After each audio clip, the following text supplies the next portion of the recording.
The sky above the federal base that day was cloudless, just an endless stretch of blue, cold, and unnervingly still. The wind drifted across the barbed wire fence, past towering antenna masts, then paused at Training Ground 4, where one creature stood completely motionless. No whining, no barking, not even a blink. Valor, a German shepherd with a powerful build, low frame, wide shoulders, sun-scorched coat. But it wasn't Valor's muscles or stance that caught attention. It was the eyes. Eyes that couldn't be trained. Eyes that held something almost human. Not rage, not aggression, just awareness. So sharp, so precise, that everyone around the field fell silent. As if they weren't watching the dog was watching them. Elias Quinn stepped out from the command room, his silver-gray uniform pressed crisp without a single crease.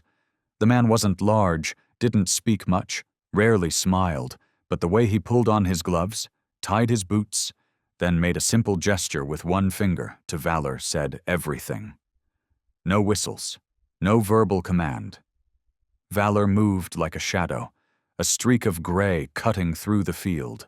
He bolted from point A to point B, hurdled 3 obstacles, paused just once to avoid the clack of a simulated mine trigger, then shifted course without hesitation. As he scaled a wooden wall, his hind legs barely touched the surface, just a light push, and his whole body soared like a living arrow. The second he landed, Valor dropped into a crouch, ears forward, eyes locked, awaiting the next signal from Elias. There was no signal, just a glance, a tiny tilt of the head from Elias, and Valor understood. He pivoted, retraced his steps, bypassed 3 hostage stand-ins without touching a single one, then halted in front of a black duffel suspected to be an IED.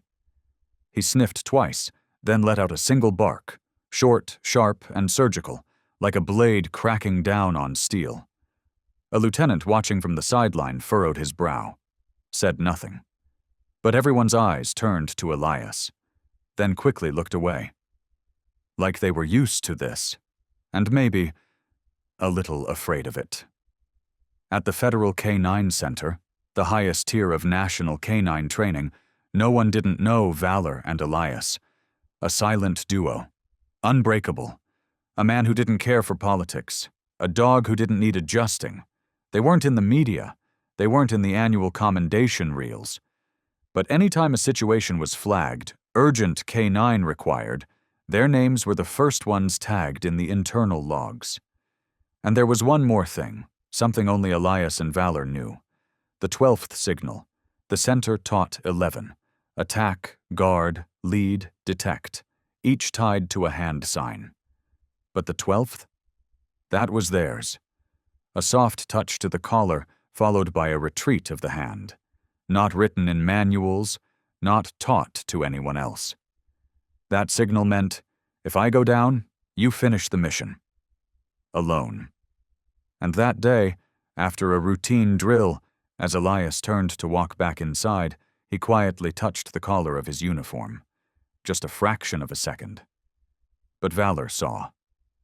Inside storage room 3 of the Federal Center, flickering fluorescent lights reflected off stacks of sealed files printed in silver ink. Elias removed his gloves, placed them on the cold steel table, and opened a red sealed folder marked, "No electronic record allowed." It wasn't a file that bore his name, but his fingerprints were everywhere inside. First page. 5 disappearances in 8 months. All were whistleblowers, all scheduled to meet with Agent Elias Quinn. All vanished before the meetings happened. Elias sat down, slowly flipped through the pages, like retracing memories that weren't supposed to be his. Some notes were blacked out. Some photos had corners sliced off. Some names were reshuffled, but somehow he still recognized them. Every curve of handwriting, every familiar face. The tiny details only someone from the inside would know were fake. His finger stopped on one report. The last line read, Recommend this case be reclassified under behavioral risk. No further investigation. Underneath, a signature Elias would never forget. Sawyer Vance. Sawyer. A man Elias once called his brother. They had shared over 10 missions, survived an ambush at the southern border, pulled a kidnapped child out of a running incinerator together. The change didn't happen overnight. It was slow, subtle. First came the double-edged remarks, then the private calls Sawyer never explained. And finally, a summons, a meeting with a special review group. When Elias declined, the reason noted was lack of cooperation. That meeting, held in a darkened conference room where a strip of yellow light barely touched the table and the camera was taped over with black cloth, ended with an offer. You've got skills, connections. If you're open to transferring to behavioral analysis, we can make it happen. All we ask is that you stop digging into things that aren't your responsibility. Elias didn't respond. He just stared at the teacup in front of him, the water long cold, and remembered the firm handshake of a female witness he once protected. She had told him, "I still believe not everyone in the force is the same." The next day she vanished. The note in her file read, "Relocated. No notice given." Elias closed the classified folder, tucked it into his coat, and walked out of the storage room. No one looked up, but he knew he had crossed a line there was no coming back from. When he returned to his temporary quarters, Elias didn't turn on the light. He sat down beside Valor, the dog already lying low near the door, ears perked, never once disengaging from watch mode. Elias lowered his hand onto Valor's head. No stroke, no comfort, just a firm placement. Like someone sealing a decision with no return. Valor didn't flinch. He just inhaled deeply. Then exhaled. Outside, the shift change lights on the tower started blinking. A faint metallic scent drifted in through the cracks of the door. Inside that silent room, a man and his dog, without exchanging a word, both understood. The battle ahead wouldn't come with backup. No cover from command. No favors for those who refused to stay quiet. There was only one thing left worth protecting. The truth. And if it came to that, they would protect it alone, at any cost. The raid happened on a sunny morning. Special ops, rapid response, and a few federal agents were mobilized urgently. An anonymous tip had flagged a suspected logistics hub for illegal human trafficking, somewhere on the outskirts south of Houston. Elias was assigned to the operation, not as a lead, but as an additional unit. A strange designation, but he didn't push back. He brought valor, didn't question it, didn't resist. But in his inner pocket, he carried a copy of a confidential internal investigation report. The convoy stopped near an abandoned complex. Sunlight cut across cracked concrete and boarded-up windows. The air was thick, moldy, tinged with the burnt scent of scorched wiring. Elias stepped down, hand resting gently on Valor's head. A gesture. Familiar. Reassuring. Or maybe a signal. At 9:36, the breach order was given. A blast took down the front door. First through was a tactical officer. No name tag. The second wasn't Elias. 1 second passed. Then another, and then the explosion hit, not inside but from behind the building. Windows shattered. Shockwaves tore through the perimeter. Shards of wall became shrapnel slicing through the air. The entire structure trembled and collapsed like a beast shot in the heart. Valor was the only one who ran toward the blast. No barking, no hesitation, just a straight line, guided by instinct, by the scent of human skin mixed with gunpowder, and something else only Valor could sense. A void. The unnatural silence of someone who should be there, but wasn't. 10 minutes later, the entire team was pulled back due to risk of further collapse. A roll call was taken. 6 wounded, 3 unaccounted for, and one name stopped the entire command center cold. Elias Quinn. Nobody, no signal, no footage, just valor, dragged from the wreckage while still clawing at the debris. Front legs bloodied, dust caked on his face. His right ear was torn. But his eyes hadn't changed, still asking, "Where is my handler?" A week later, an internal report was circulated. Cause of explosion: accidental electrical fault. Elias Quinn. Missing in action. Case closed. And valor? After stitches and a brief neurological review, he was removed from active K-9 duty. The final report read, "Emotional trauma may compromise operational stability." A transfer form was pre-filled. Destination: a retirement kennel in North Texas. On the file, beneath current status, typed in bold Arial 12, "No longer fit for service." Below that, a blank box, a space reserved for the name of a new adopter. No one asked Valor what he wanted. No one questioned why, since being separated from the base, he had refused to eat, refused to sleep, refused to respond to any command. Only one person ever understood him, and that person was gone. From that day on, within federal records, the name Elias Quinn bore a red stamp. Missing. And the name Valor erased, nowhere to be found. 5 years later, Houston had changed. Not in the way the trees now shaded the streets or how the shopping districts glowed all night long. No, the change lived in the empty spaces. In forgotten lots no one asked about anymore.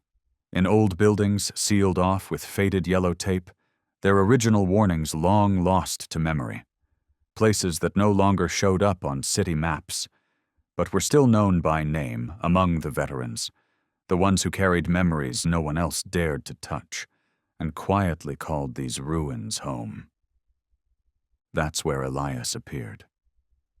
As if he had never belonged anywhere else. His hair touched his shoulders now, streaked with silver where black once ruled. His beard grew in uneven clumps. One shoulder slumped lower than the other, like it had long since accepted the weight it carried alone. In the tangled crowd at the Monday morning food station, Elias didn't stand out. But somehow, nobody ever forgot him. They called him Doc. No one knew exactly why. Maybe it was because he once saved an old man who collapsed with seizures in the middle of the street. Or maybe it was how he'd quietly removed a syringe from the trembling hands of a young soldier slipping into addiction, never asking questions, never expecting thanks. Elias never spoke about his past. All he carried was a busted military watch with no minute hand and a small notebook tucked under his coat. Every night, once the upstairs pipes stopped leaking and the city held its breath in the lull between midnight and dawn, he'd sit beneath a flickering bulb and open that notebook. Each page was filled with clumsy lines, faces he remembered, tiny details he refused to forget. A birthmark beneath the left ear, a wedding ring missing its stone, a final sentence spoken before they vanished. These were the witnesses, the ones Elias had sworn to protect. Now he lived for one purpose only, to stay alive long enough to find the truth. No revenge, no reckoning, just a name. His name, etched somewhere in a memory that hadn't yet been erased. Up in North Houston, where fog mixed with factory soot like smoke from a dying cigarette, Elias rented a room in a housing unit for retired veterans. He had no papers, no ID. So he used a different name, Caleb Ford. No one questioned it. People living there weren't the kind to pry. They nodded at each other in the morning, shared painkillers when the nights got cold, and let silence fill the rest. One morning, as Elias passed by a repurposed church now serving as a relief center, a young woman approached and handed him a damp piece of paper. "You should keep this. People with dogs ask about it," she said, then turned and walked off. The ink had smudged from rain, but one line still stood out, printed in bold. Found, German Shepherd wandering near industrial zone, microchipped. Name, Valor, currently held at County Rescue Station. Elias didn't flinch. He didn't speak. He just stood there perfectly still. Then slowly, he folded the paper into quarters, tucked it inside his jacket, right next to the notebook. No one knew he didn't sleep that night. No one saw him dig out an old, creased map of the city, the last one that still marked the location of the county rescue station before the funding cuts erased it from official records. Every red dot on that map had once meant something. A clue, a trace, a thread in a tangled web. But that night, Elias looked at only one thing. One name. Valor. And like a machine, long thought rusted beyond repair, his spine straightened. Not out of hope, not out of belief, but for one simple reason. If Valor was still alive, then nothing was truly over. Across town, on the other side of Houston, where white picket fences still stood straight, and the grass was always trimmed just right, Valor lay stretched across the sun-warmed steps of a red-brick two-story house. It was a bright day. Sunlight slipped through the canopy of red maples, dancing across the dog's thick coat, creating golden streaks like strips of sunlit ribbon melted into fur. Inside, an older man gently wiped dust from a row of medals framed behind glass. His name was Richard Yates, a retired major whose voice was always low and calm, but whose hands trembled every time he bent down to tie his shoes. Beside him stood Emily, his wife. Gentle, soft-spoken, and the kind of woman who often placed her hand on her husband's shoulder not to guide him, but to hold him, in case the world slipped too far away. It was Emily who adopted Valor from the county shelter. When asked why she chose a dog flagged as behaviorally depressed, she answered simply, because those eyes didn't need explaining. Since arriving at his new home, Valor had never once torn anything up, never growled, but also never stayed still for too long. Every night Valor would rise from his bed, make a quiet round through the house slowly, softly, then return to his spot, head resting on his front paws, eyes not quite closed. One evening, as Emily flipped on the evening news, a faint police siren echoed through an old clip in the background, barely audible. Yet Valor stood up instantly, ears erect, body tense like a drawn bowstring. No barking, just a stare, locked onto the screen until the sound faded completely.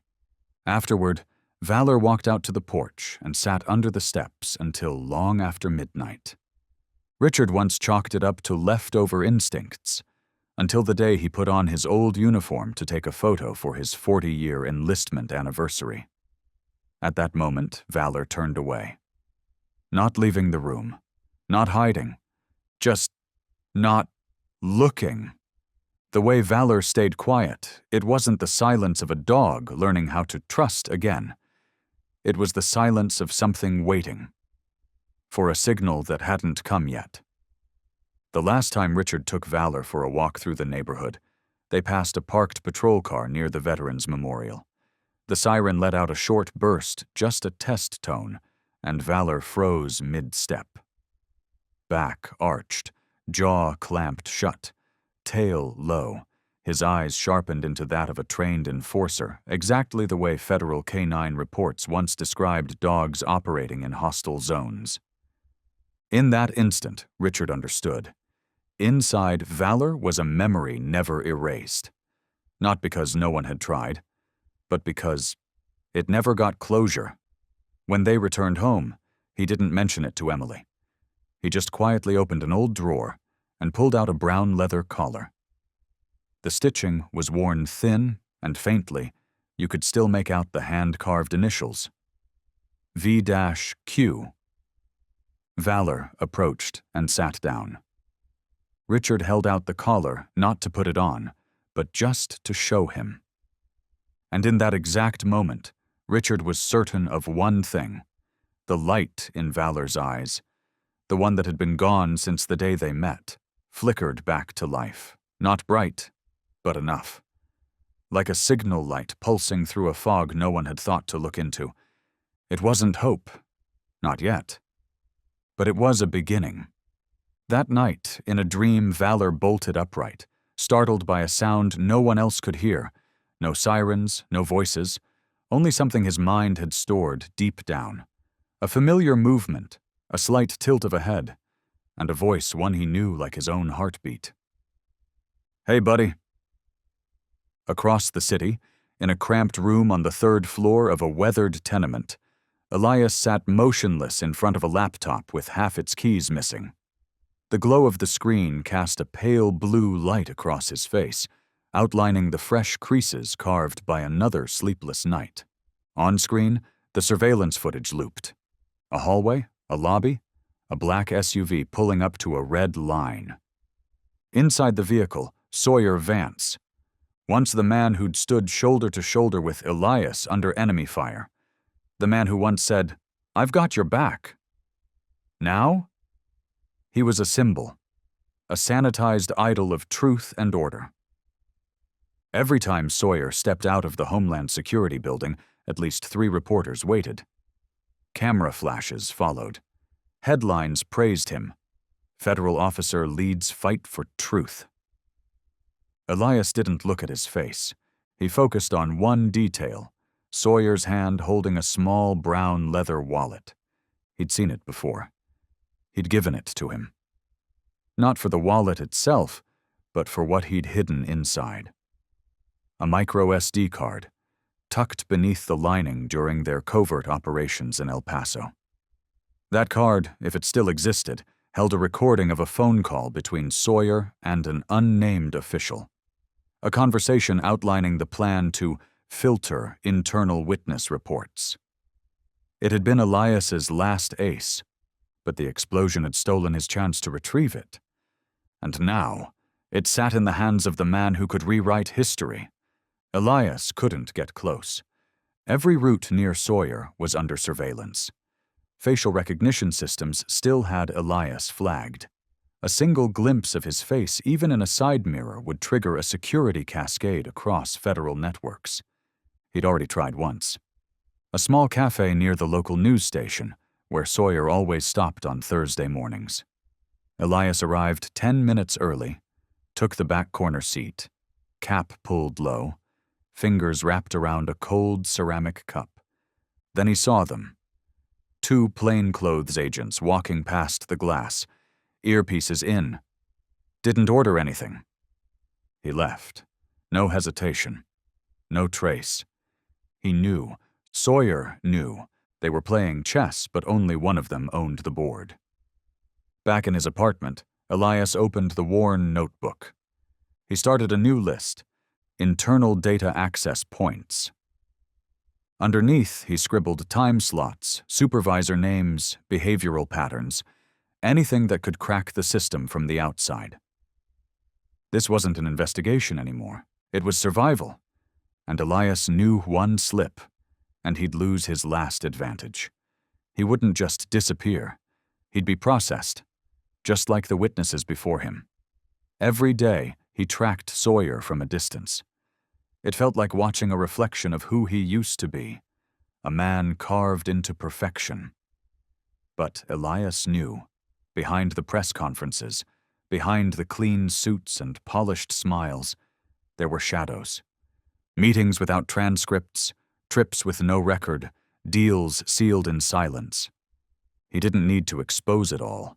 He just needed a crack, enough for the light to break through.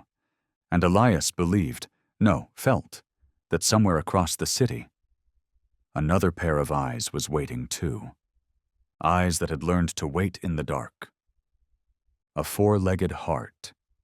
That had never once forgotten the 12th signal. That afternoon, the skies over Houston were neither sunny nor stormy. Clouds drifted quietly above, and the roads below shimmered faintly, recently rinsed clean by the early morning rain. Elias had just left the community food station, cradling a small paper bag with a few canned goods and a loaf of dry barley bread. Under his worn jacket, the brim of a cap shaded his face, and he moved through the crowd like a shadow, unnoticed, unremarkable. At the corner near an elementary school, it was dismissal time.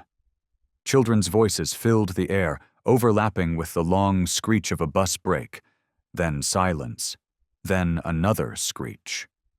A faded yellow school bus rolled to a stop, its front tire kissing the edge of the crosswalk. The doors opened. One by one, the kids began to step off. Elias stood across the street. He wasn't planning to stop.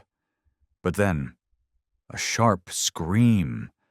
A boy, maybe 7 years old, had slipped free from his mother's grasp and darted back into the street, chasing something he'd dropped.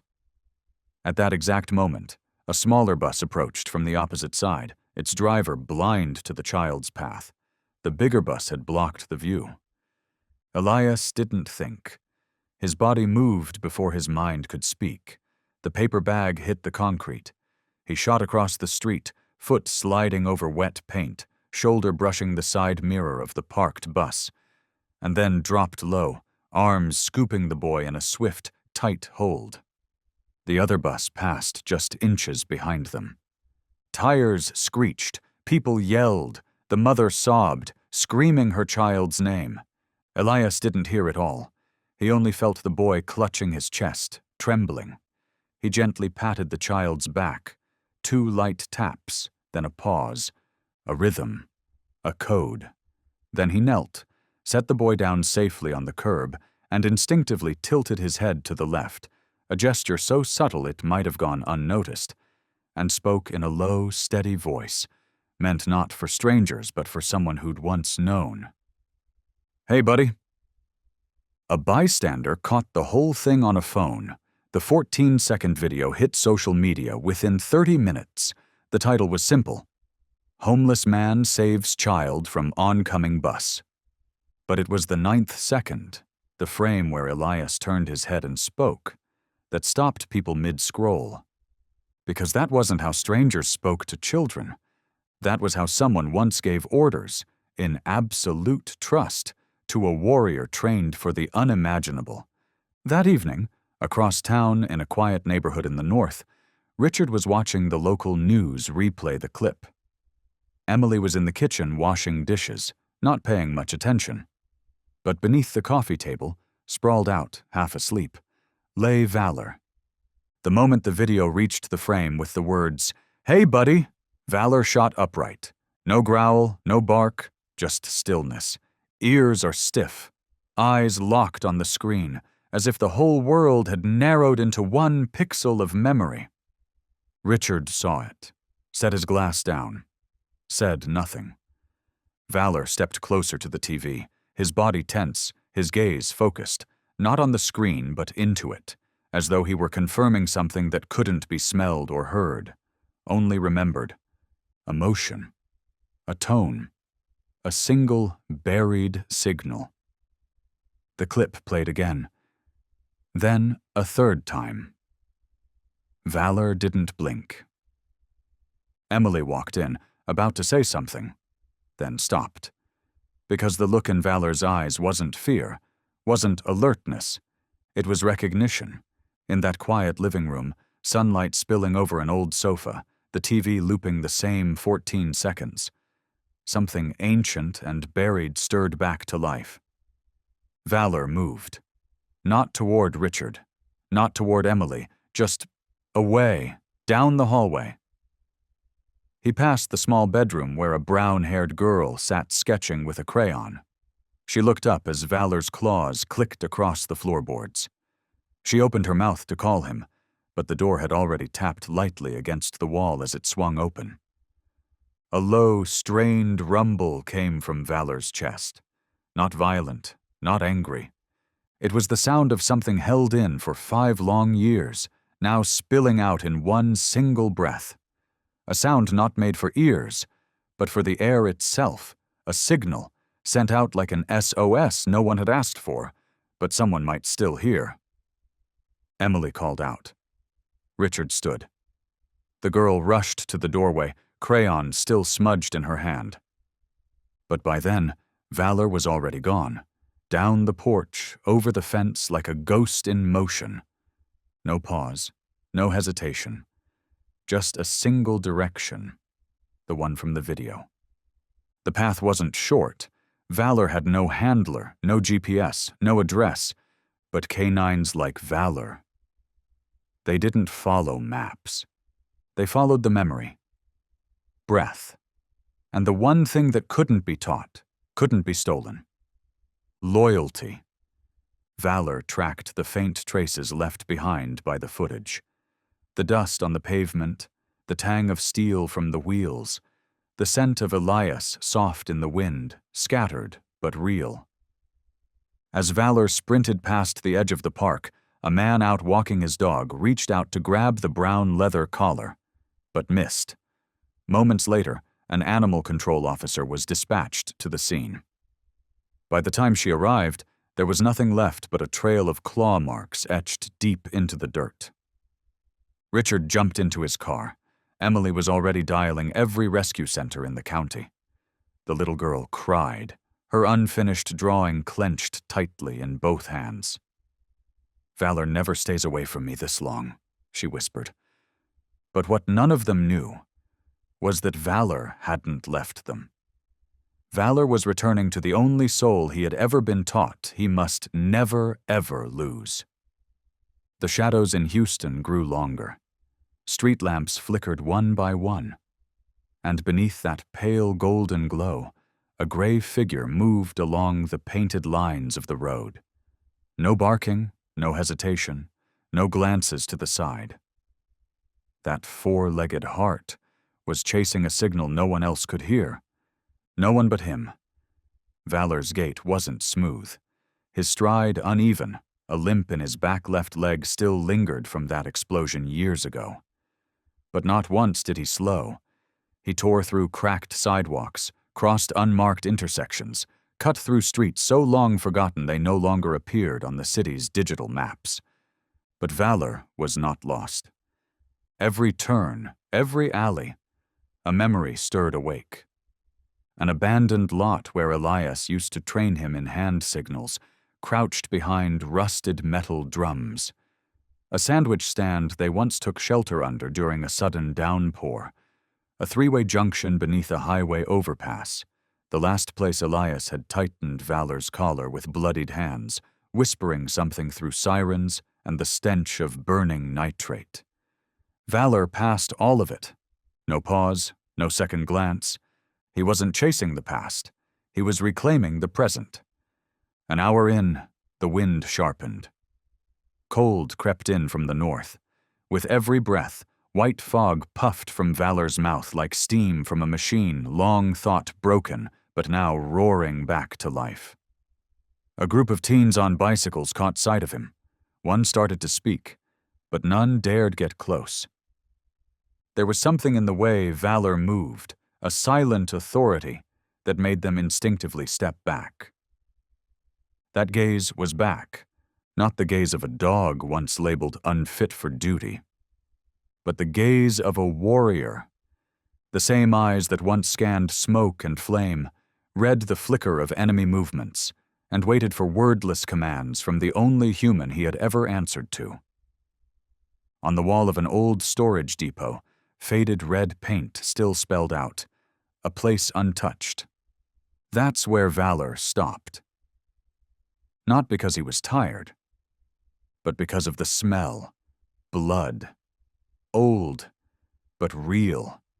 It was faint, hidden beneath a layer of dust and the oil-stained scent of truck engines, smeared across the textured concrete wall like a memory someone tried to bury. No one else would have noticed. But Valor did. He lowered his snout, nose grazing earth, eyes half closed as if summoning a ghost from deep within. Then they snapped open icy sharp. He had the trail. And somewhere down this road, Elias wasn't far. This was no longer a chase, no longer an escape. This was a journey home. Just as Valor took his first steps onto that fading scent trail, Another signal lit up, this time from a government server buried beneath Houston's central administrative tower. A facial recognition algorithm had completed a match. 81% certainty that the man in the viral video was Elias Quinn, a missing internal operative. Within 8 minutes, an encrypted alert was sent across silent tactical channels. No public alarms, no routing through official oversight, just a single command: capture alive. Interrogate off record. And at the bottom of that command, the signature of one man, Sawyer Vance.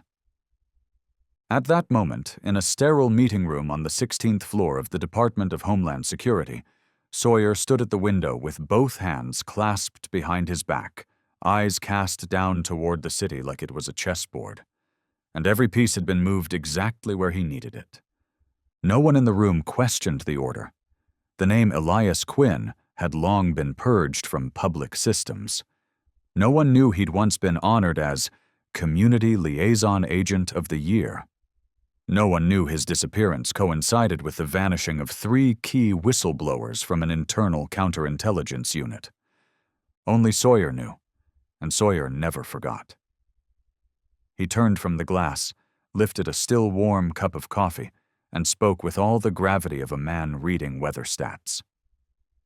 Keep it quiet, no press, no surveillance feeds, containment site. Pick a remote facility. Then he paused, lifted his eyes. And what used to be the eyes of a trusted partner were now so cold it was hard to tell if what stood there was man or mechanism. Interrogate off record. I want this cleaned up. That night, when Elias returned to the old shelter to retrieve a notebook, he felt it before he saw it. Not movement, not shadow. But silence is too perfect to be natural. Before he could reach the door, a floodlight snapped on. Blinding. Unforgiving. Then came a voice, low, familiar from behind. Hands off your body. Kneel. We know who you are. Elsa frozen. He couldn't see their faces, but he didn't need to. He recognized that cadence, that sharp edge in the air when power cloaked itself in the absence of noise. Slowly, he lowered his arms, deliberate, controlled, but his eyes, they drifted, as if trying to memorize something. The wind's direction, a trace of smoke in the distance, the rhythm of boots on pavement. Because Elias knew if he didn't make it back, there was one who would never accept the silence. One who had never abandoned his post. Elias didn't resist. When the cuffs clicked shut around his wrists, he didn't protest, didn't plead, didn't even look at the agents flanking him. His eyes stayed locked forward down a short corridor toward an open door. As he stepped across its threshold, he turned his head once, not to look back, but to check something one last time. A worn section of wall to his left, 6th brick from the bottom, where he'd once hidden a paper scroll. It was gone. Elias exhaled. A soft, weightless release, like letting go of something he'd made sure to pass on before time ran out. All through transport, Elias carried only one possession, a tattered notebook wrapped in faded canvas. No one noticed. No one searched it. Because from the outside it looked like junk random codes, broken lines, sloppy left-handed scrawl, water stains, wrinkled pages. But inside was everything Sawyer couldn't touch. A memory encrypted in trembling strokes, a map in private shorthand, and in the center, one folded page guarding a single golden hair. From Valor. The vehicle veered off civilian routes, steering through industrial zones. No sirens, no escorts. Elias was taken to a decommissioned military bioresearch station on Houston's far eastern fringe. The iron gate swung open without a sound. Figures in black moved in and out, their uniforms bare of any insignia, their presence as ghost-like as the institution they served. Every step echoed off concrete, a slow, deliberate rhythm that made it clear. This place had been built not just to confine bodies, but to bury stories no one was meant to retell. Elias was nudged forward, into a square room. No windows, fluorescent light so white it stabbed the eyes. On the table, a glass of water. The chair, raw steel, its legs scorched, as if someone before had tried to resist and failed. He sat. The notebook stayed on his lap, unopened, unhidden, just held. He didn't look up when the far door hissed open. He didn't have to, because the voice always came after the footsteps, because that stare, the one that strangled the air out of a room, never asked permission before it entered. Sawyer stepped in. White shirt, crisp, gray tie knotted perfectly, a thick envelope of documents in his right hand. But it was his left hand that mattered. A handgun, silencer attached, the kind that never echoes. Elias lifted his head, and for the first time in years, those two pairs of eyes met in the same room again. No shock, no rage, no why. Just silence, the kind that grows teeth. Then Sawyer smiled. But it wasn't a smile you could name. It had no edges, no meaning, just a crack in a mask. At that exact moment, outside the facility, the wind shifted. Rain began to fall hard, sudden, punishing as if the sky itself had been holding its breath and could no longer wait. Valor reached the ridge above the compound. From there, the lights of the outer perimeter painted the walls below in strips of sterile white. No warmth, no soul. Valor didn't bark, didn't move. He just stood there, a statue in the rain. As if something he had waited 5 long years to find was finally within sight, yet still out of reach. The wind carried scents, motor oil, worn leather, old gunpowder, the sour rot of damp walls never touched by daylight, and threading between them, faint, fragile, was another scent. Familiar skin, dried blood from an old explosion, a trace of disinfectant Elias always hated but had to use. Valor stepped forward once, then sat. Ears sharp, eyes locked on the concrete ahead. No one noticed the muddy dog outside the fence. Not in a city where conspiracy wore clean suits and power flowed through wires no one could trace. But if anyone had stood close enough, they would have seen it. In Valor's eyes, there was no fear. Only the order. The one given long ago in another night, another war, when Elias had whispered into his ear, "If I don't come back, you wait." And Valor was waiting.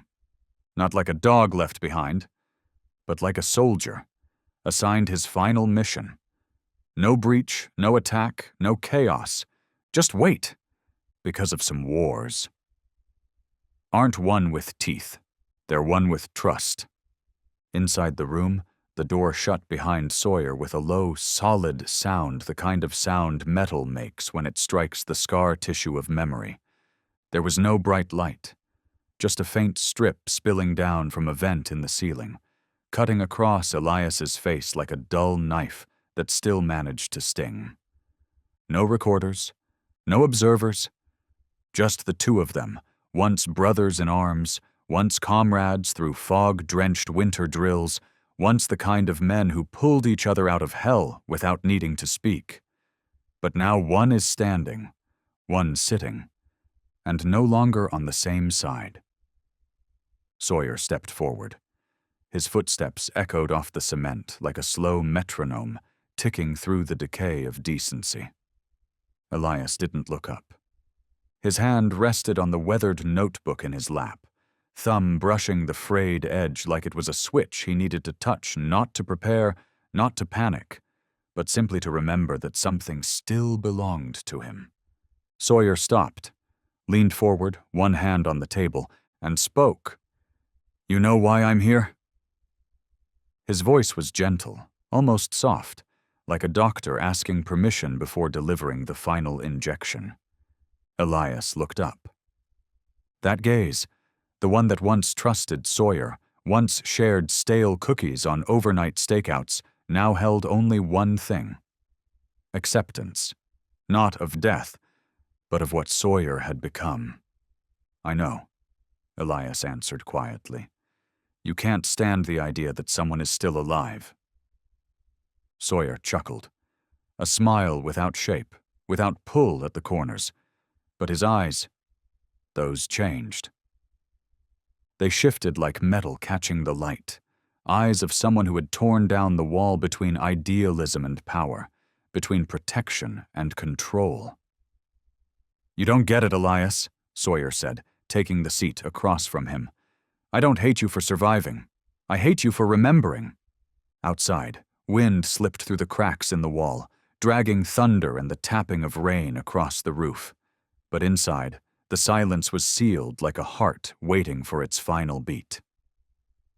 "You should have let it go," Sawyer said, setting the silenced pistol gently between them. "We both should have." Elias didn't look at the gun. He didn't even look at Sawyer.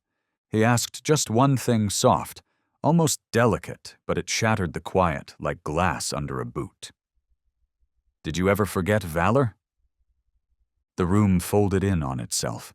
The fluorescent light buzzed overhead, as if the question stirred something electric in the bones of the building.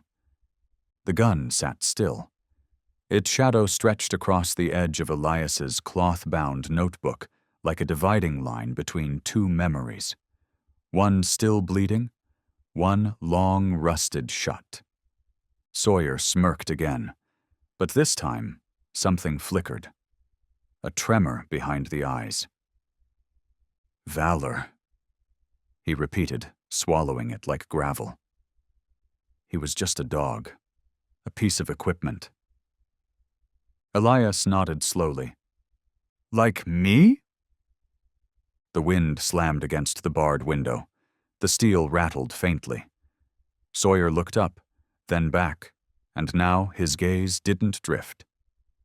It held, a mirror, one side reflecting the pride they once shared, the other revealing a pit Sawyer had fallen into so slowly he never noticed the descent.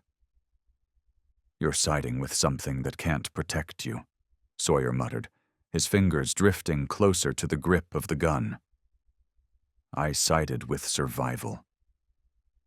Elias was silent. Then, "I sided with the one soul who'd come back for me, if I was betrayed." Sawyer let out a graveled laugh.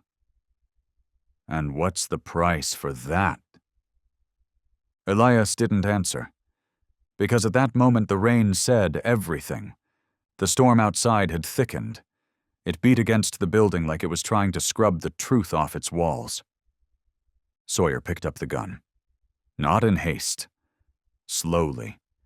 His finger stroked the barrel as if it were memory itself, remembering the last time he'd held it in the name of justice. He turned it, letting the muzzle settle just above the table. "You're not leaving this room." Elias exhaled. Not in defeat, not in fear. Just a breath from someone who had already seen the bottom. "I know. I don't need to walk out of here. I just need one signal." Sawyer frowned. "What?" Elias met his eyes fully, finally. "If you speak, Valor will know I'm alive." 1 second. Another second passed. In that fragile silence, Sawyer's finger began to squeeze the trigger. And in that exact moment, the door behind him burst open. No slam, no alarms. Just a whisper of wind against cold steel, swinging the door as if it had finally given up trying to hold back what was always meant to arrive. A shadow lunged through. No hesitation, no flicker of doubt. The snarl that followed tore through the room, not like any sound a human being had ever heard. It wasn't the cry of a frightened animal, not a predator's roar. It was the sound of a loyal heart erupting from 5 years of silence. Valor.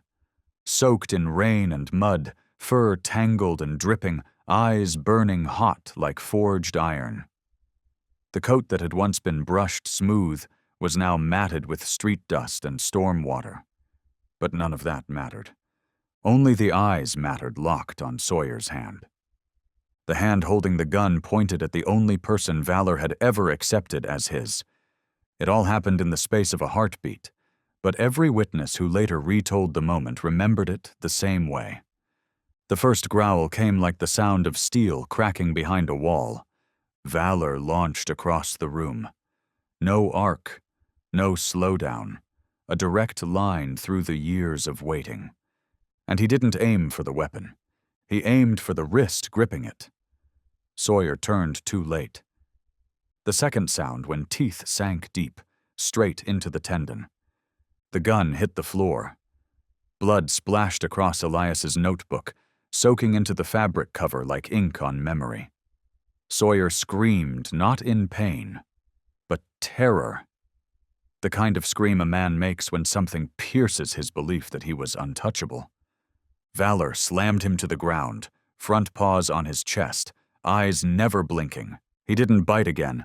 He just held him there and growled, not like a lion, not like a wolf, not like anything you could find in nature. It was a sound that had waited 5 long years to be heard, full of hurt, full of defiance, full of something ancient and unbreakable. A sound that made the hallway outside tremble. The door swung wide. Security teams flooded in, flashlights and shouts. "Stand down!" someone yelled. But no one fired. No one moved, because something sacred was unfolding before their eyes.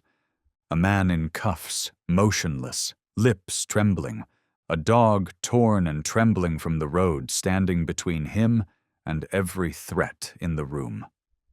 Elias lifted a hand, touched the top of Valor's head. Valor didn't turn. But his tail gave one soft wag. No commands, no names, just return. And in that moment in that room, that corridor, that cold and blood-slicked government building, only one truth existed. Loyalty. The kind you can't earn with medals. The kind you can't buy. The kind that survives rain, violence, silence, and time and still comes back when you need it most. Wounded. Soaked. But unshaken. The gunshot cracked through the room that very instant. The first bullet missed it, sliced into the edge of the steel table, sparked off with a flash, then ricocheted near Elias's foot. The second, closer, sharper, punched straight into Valor's shoulder. But Valor didn't stop. Not a cry, not a stumble, not even a flicker in his stride. The force of his leap sent Sawyer crashing backward, his chair tipping as he hit the floor. The gun skidded toward Elias, but he didn't move. He just reached out and shielded Valor's head as blood began to bloom from beneath the thick fur. No one in the room breathed. Valor pinned Sawyer down with the full weight of his body, one paw pressed into his chest, the other clamped the wrist that had held the gun. Valor's eyes were fixed, but not wild, not panicked, not crazed. He was just doing the one thing he was born to do. Protect. Sawyer squirmed. He screamed. But the sound was drowned in Valor's growl, low and steady, echoing off the metal walls like a memory with teeth. That growl didn't roar. It didn't rage. It just reminded the room of something no one dared admit. If you betray the ones who once believed in you, don't expect to escape the eyes that once looked at you with trust. Elias pushed himself upright, wrapping an arm around Valor's neck, steadying him. Blood seeped fast, soaking the fur around his chest, mixing with the rainwater still clinging to his body. "Valor," Elias whispered. But Valor didn't look back. He stayed locked on Sawyer, like if he moved even a breath too soon, the past would find a way to repeat itself. and this time, there'd be no one left to come back for. A crackle buzzed through a radio in the hallway. Footsteps thundered down the corridor. Officers poured into view. Flashlights flared. Hands hovered over holsters, but Elias raised a hand. "Don't!" No one moved, because at that moment, everyone saw something no training ever prepared them for. Protection, not born from orders, but from memory, from every battle fought side by side, from every silent night filled with quiet nods and trust passed in a single touch on a dog's collar. Valor began to tremble. His legs gave out slowly, but he stayed over Sawyer, holding him down with sheer will. Elias leaned forward, wrapping both arms around him, pressing Valor against his chest like letting go would mean losing him to a darkness they couldn't return from. The blood kept coming. From the shoulder, from his side. Maybe a bone shattered. Maybe a vessel hit. But Valor's eyes stayed open. And in a fleeting moment, those eyes turned to Elias. No questions, no pain, just checking, to make sure the other heartbeat was still there. Elias touched his forehead to Valor's. "It's over," he breathed. "You did it. Let me handle the rest." One exhale, no one knew if it came from the dog or the man. But in that small metal room surrounded by blood and betrayal, steel and loyalty, two beings said everything without saying a word. Then Elias lifted his gaze toward the officers frozen at the door. His voice cracked, but it was firm. "We need a medic, right now." One long pause. No one spoke. Some still had guns trained on Elias. Others kept their flashlights on Valor's blood-soaked frame. A few were just trying to process what they were seeing. Then one man stepped forward. The deputy commander of Houston's Special Security Division. His brow furrowed, as if he were looking through the veil of time itself, through the overgrown beard, the tired eyes, the worn jacket. He blinked, and then came the words, "Oh God." "That's Quinn. Elias Quinn. No ID needed, no biometrics." That name, scrubbed from every official database, still lived in memory, in briefing rooms, in classified missions, in whispered tales of integrity. And now, that man, once the moral compass of an entire generation, was sitting on a cold concrete floor, holding a wounded dog, blood running through his fingers like a truth long buried. A command broke through the tension. "Weapons down! Call a medic." Suddenly the room snapped into motion, organized chaos, but not one person stepped too close to Elias. They moved around him, circled wide, as if he and Valor were surrounded by something sacred. Sawyer was still on the floor, one arm pinned, blood seeping from the torn flesh on his forearm. He looked up at Elias, for the first time in years, and there was no pretense in his eyes anymore, no role to perform, no superiority to hide behind. Just silence. Then he turned his head away. A young officer entered. She hesitated, cuffs trembling in her hands, voice uncertain. "Sir, you're being placed under arrest pending investigation." Sawyer didn't resist. He rose quietly, allowed his hands to be bound, and was let out like a ghost who'd lost its weight. Elias didn't watch him go. He only held Valor tighter, as if with every second passing, part of his own warmth was slipping away. The gurney rolled in. A medic knelt down and touched the blood-matted fur. She started to speak, then stopped. Instead, she gently fitted an oxygen mask over Valor's muzzle and clipped a heart monitor to his side. The first beep came through, faint, slow, but steady. Someone whispered, "This dog jumped in front of 2 bullets." Another voice followed, stronger. "Not to attack, to protect." The air thickened, Someone stepped out to make a call to command. No one disturbed Elias. Not one person asked questions. They simply watched from behind doorways, down corridors, from across the threshold, as if something hallowed was unfolding. His hand lay across Valor's neck, stroking gently down the spine, each pass slower than the last, each touch like trying to hold on to a piece of breath drifting into the wind. For the first time in 5 years, people in that building began to ask themselves the real question. Who was the traitor? And who had always been the soldier? No one said a word. The echo of Valor's growl still clung to the walls. The scent of blood, gunpowder, and rain-soaked fur became a memory none of them would be able to shake. Outside, the rain began to fall harder. The medical wing sat at the far end of the old compound. Officers and medics moved back and forth, too busy to pause but always glancing back to the open doorway, where a man sat on the stone step and a dog lay limp in his lap. Elias didn't ask for a private room, didn't request a bed. He just sat there, lowering Valor's head onto his thigh, shielding his body with the thin jacket that had seen too many years. Blood still seeped through the makeshift bandage, but Elias didn't wipe it away anymore. Because he knew this time was better spent staying close. His fingers, once steady with a weapon, once unwavering on signed orders, now trembled as they stroked Valor's spine. "You didn't have to do this," he murmured, not sure if he was talking to the dog or himself. Valor shifted, barely. One ear twitched, just enough to show he was still listening.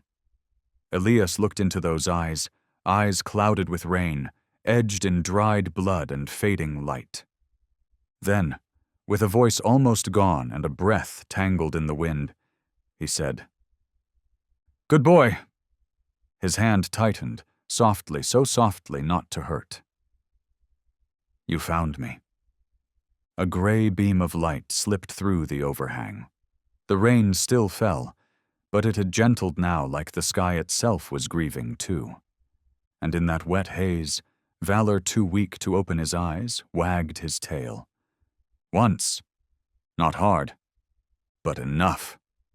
Elias closed his eyes, one hand still around Valor's neck, the other pressed to his own chest, a signal no one ever taught him, but one he'd carried inside him for years. There was no applause. No one approached. But in the way every eye held the scene from afar, one truth was undeniable. That man was not alone. And that dog was not just a dog. He was a witness, a brother in arms.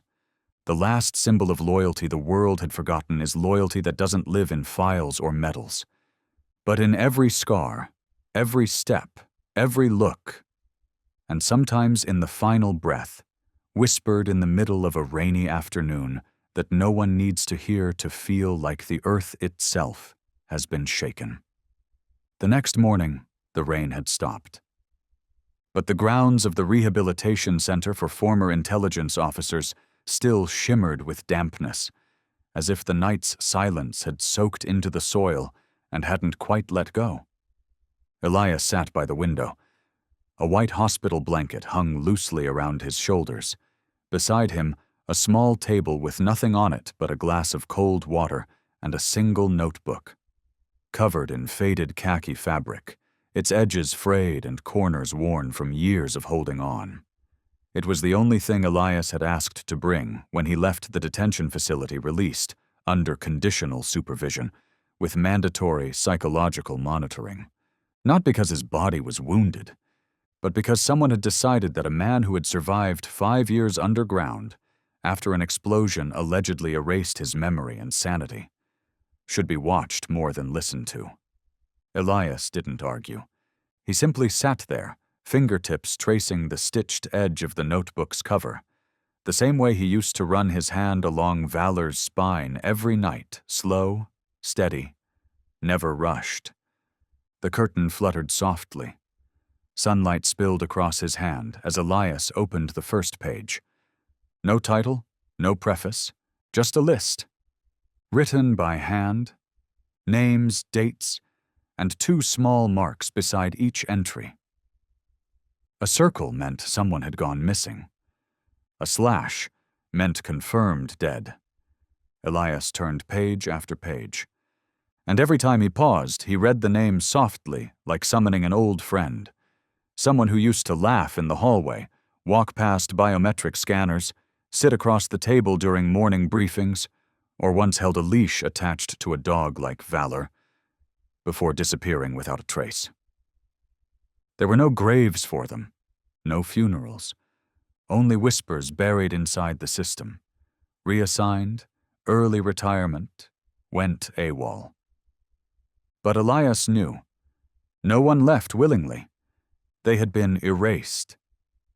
And now, those names everyone lived again in ink soaked with sweat, rain, and blood. His hand stopped near the back of the notebook. One name had been crossed out repeatedly, like the writer had tried to forget, but couldn't. It was the name of a woman, an agent, the last person who had believed him, who had tried to send a classified report just before everything collapsed. Elias lifted his gaze. Out the window, a few other patients were practicing their steps on the back lawn. A little farther off was a small garden. And under the shade of a maple tree, a figure lay still. Valor still there.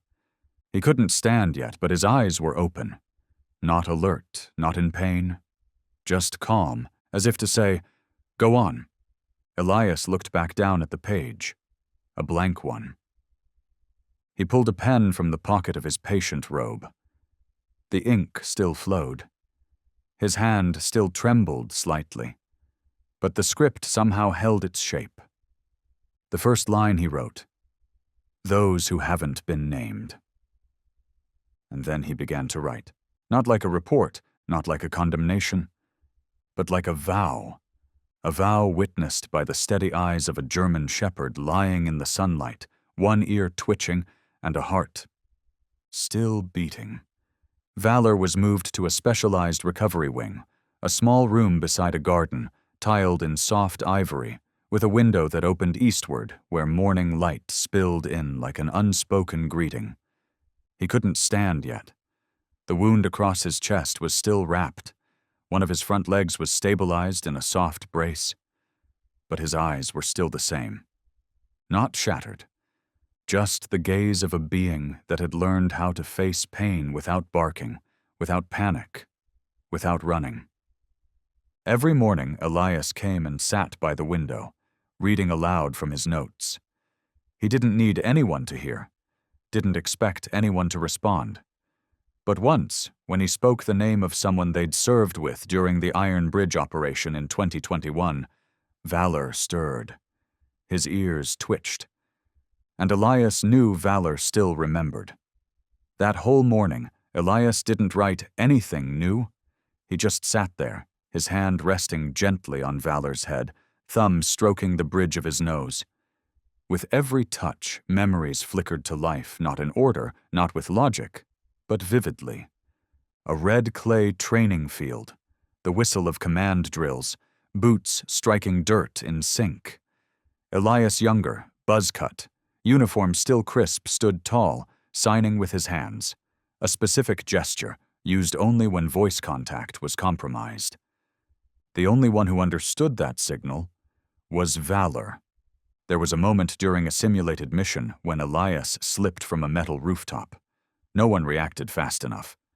But within seconds, Valor had leapt from the top of a shipping container and shielded his handler's body, growling at the others until Elias pushed himself up and gave the all clear. It was irrational, but no one blamed him, because only Elias gave Valor orders, and only Valor understood that collapsing didn't mean defeat. Sometimes it was a signal not for retreat, but for something else, something quieter, something deeper. Every gesture was a story. A blink, a long whistle, a soft tap on the belt buckle. They had once communicated that way through minefields, hostage rescues, and covert investigations where no tech was allowed. And now, in this quiet room, only the memories kept humming like a device that never needed recharging. Valor blinked slowly. Elias looked down and smiled faintly. Valor didn't need to run anymore. The mission now wasn't protection. It was to endure, to bear witness. And Elias knew if there came a day Valor couldn't go on, then it would be his turn to carry the story forward. Not far away, inside a federal inspection office in downtown Houston, blue light from a data screen flickered across the face of a young officer, Celia Maris. 27, ponytail tight, eyes sharp. She had studied criminal forensics but chose internal operations not for ambition, but because she once had a dog like Valor. His name was Kuno. He had died during a raid on a human trafficking ring. When the video surfaced, dog attacks high-ranking officer to protect declared missing man, Celia requested access to the explosion case file. She was denied. Then granted a heavily redacted, preliminary summary. But while reviewing the archived audio logs, she caught something, a tiny timing discrepancy. A voice flagged as Sawyer Vance issued an early evacuation order just before the blast, but that order didn't appear in the official record. And in Elias's file, there was a deleted note wiped clean with a timed malware that had once read, "Internal evidence secured, preparing to transfer." The rest couldn't be recovered. For Celia, even that was enough. Not to doubt Elias, but to question an entire system that once declared, "We leave no one behind." Celia wasn't the kind to slam fists on boardroom tables. She just quietly opened another file, cross-checked mission logs, found the name Valor referenced 29 times, each marked, "Does not meet threshold for commendation." Celia's hands paused. She looked out the window. A sparrow had landed on the sill, bowed its head, then flew away. Celia reached for her phone and typed a message. "I need to meet Elias Quinn." Not to interrogate, but to listen. And listening, real, patient, deliberate listening, was one of the few things still sacred in those sterile white boardrooms where internal committees gathered behind closed doors. 3 days later, an internal investigation was quietly launched under mounting public pressure. Hundreds of thousands had shared the clip. Valor bursting into the interrogation room, bleeding from the shoulder, pinning Sawyer Vance beneath his chest. The frame was grainy. Elias's face never appeared, but Valor's eyes that look at it silenced assumptions. For the first time in nearly a decade, the name Elias Quinn surfaced in the system again, not as a deserter, but as a question still unanswered. The hearing room was buried in the basement of the federal compound. 4 soundproof walls, 3 cameras, 2 transcription officers, and 1 steel door locked from the outside. No microphones, no live stream. But everything was recorded, not for release, but to know. Valor wasn't allowed inside. He lay just beyond the doorway, head resting on his own leg, eyes half shut. But everyone understood if something went wrong in that room, he would break through that door. No command needed. Elias wore no uniform, no restraints. Yet there was something in his calm gaze that made the officials across from him seem smaller, not because of his rank, but because of trust, the kind that clings to a man like an old scar. Celia Maris was granted authority to lead the inquiry, and no one objected. Because she'd asked the only question that mattered. Why was a declared missing man hunted like a criminal instead of protected like a surviving witness? Her voice wasn't loud, but it carried. The first to be questioned was the commanding officer of the AP the night of the explosion. He claimed no memory of a pre-scheduled withdrawal, until Celia played the audio file. Crystal clear. Next came the data tech who had deleted Elias's final report. He fumbled, then fell silent, denied everything, but could explain nothing. The hearing lasted over 6 hours. No one left as they had entered. Because for the first time in a decade, someone questioned loyalty not to rank, but to truth. And the only one who said nothing was Valor. But when Elias stepped out and gave him the faintest nod, that silent dog's eyes said more than any defense ever could. Trust. Celia waited until the second day of testimony to reveal the evidence, not because it wasn't ready, but because she knew something deeper. Too early, and it feels emotional. At the right time, it feels unavoidable. She placed a small USB drive on the table. It looked like nothing. But when plugged in, the atmosphere shifted instantly. A quiet hush, that particular kind of silence when people realize their excuses are about to expire. The screen lit up blue, a voice recording. Less than 20 seconds long. Pulled from encrypted internal comms, accessed by only 2 people at the time, Sawyer Vance and Elias Quinn. Eastgate will lock after the last unit exits. All teams evacuate before tea time. Leave no one behind. Sawyer's voice. Even filtered through software, his tone was unmistakable, especially the way he always used "leave no one behind," not as a vow, but as a cleansing order. No rescuing, no survivors. Elias said nothing. Neither did Valor. Celia moved on. Next, she placed a notebook on the table, the original log Elias had been writing for weeks. Every name, every time, every location. Details down to the scent of gunpowder, the odd license plate outside a burned site, all meticulously documented. An aging officer tried to dismiss it, until Celia cued a clip from an old security cam 13 seconds long. It showed Sawyer exiting the control center, a hallway map in hand, during the same window when a false fire alarm had been triggered. There was no sound. But his expression as he glanced backward toward where Elias and Valor were last seen revealed something colder than guilt. It looked like peace. That particular peace people wear when they believe the erasure is complete. In the hearing room, no one spoke. No one asked how Celia found the footage. They all know. Sometimes, to uncover the truth, you don't need cutting-edge tools. You just need patience. And a reason not to quit. Celia found hers the day she first saw the video of that bloodied old dog, flinging himself through a door to shield someone the system had tried to erase. That reason was waiting outside the hearing room now under the early light, ears alert, eyes open, a witness that didn't need to testify, only to exist. That day's session ended with no gavels, no verdicts, just silent footage, playing out frame by frame. Then came the final evidence, a partially recovered hard drive retrieved from the old evidence locker sealed after the explosion was brought in a transparent container. Tech had only restored fragments, but fragments were enough. The screen lit again.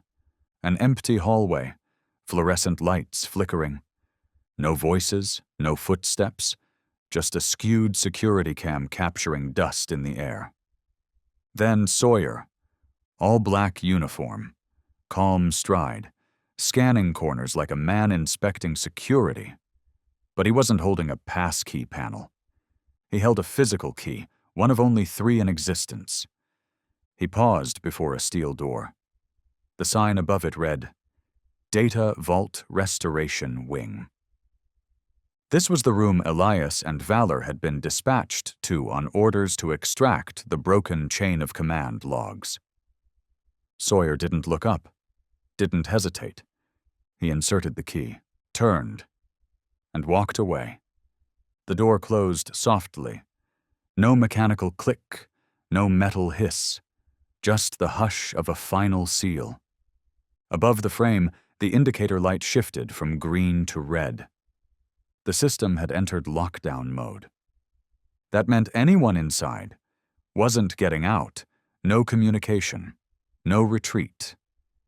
Then, in the grainy frame, a flicker, a sudden flare of white, an explosion. The feed cut out just seconds later, but not before it captured one final detail. Sawyer, still in the same spot. No panic, no flinch. Just watching the smoke rise, as if confirming the job was done. Inside the hearing room, silence took over.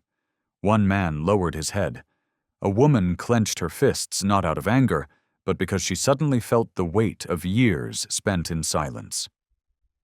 Elias didn't look at them. Didn't need to. His eyes remained fixed on the window on the patch of grass beyond it, where Valor lay still. Celia understood in that moment. There were no more questions. There didn't need to be. The answers had been there from the beginning in the way Valor refused to settle in any new home, in the quiet growls at the sound of sirens, in those unblinking eyes, sharp, aware, and unwilling to forget. Just once, during the entire inquiry, Elias bowed his head and whispered, not to the room, but to himself. He couldn't forget, because I haven't been able to. Outside, the wind curled softly past Valor's ears. He didn't stir, but his chest rose and fell, as if he understood. That the war from 5 years ago, the one no one had listened to, no one had believed in, had finally been heard. And this time, the gate was no longer locked. 1 week after the hearing, a formal statement from the Federal Oversight Committee was sent to all internal agencies. Elias Quinn fully exonerated, all honors, medals, and entitlements reinstated. The news spread fast, as these things often do, but Elias no longer cared about speed or headlines. He sat on the old wooden bench behind the recovery center, right where he and Valor greeted the morning sun each day. In his hand, a cup of coffee gone cold. His eyes weren't on the paper Celia held out. They were tracing the lazy swirl of leaves dancing in the wind. Celia stepped closer, a soft smile on her lips. She held out the document. "You can return," she said gently, "if you want."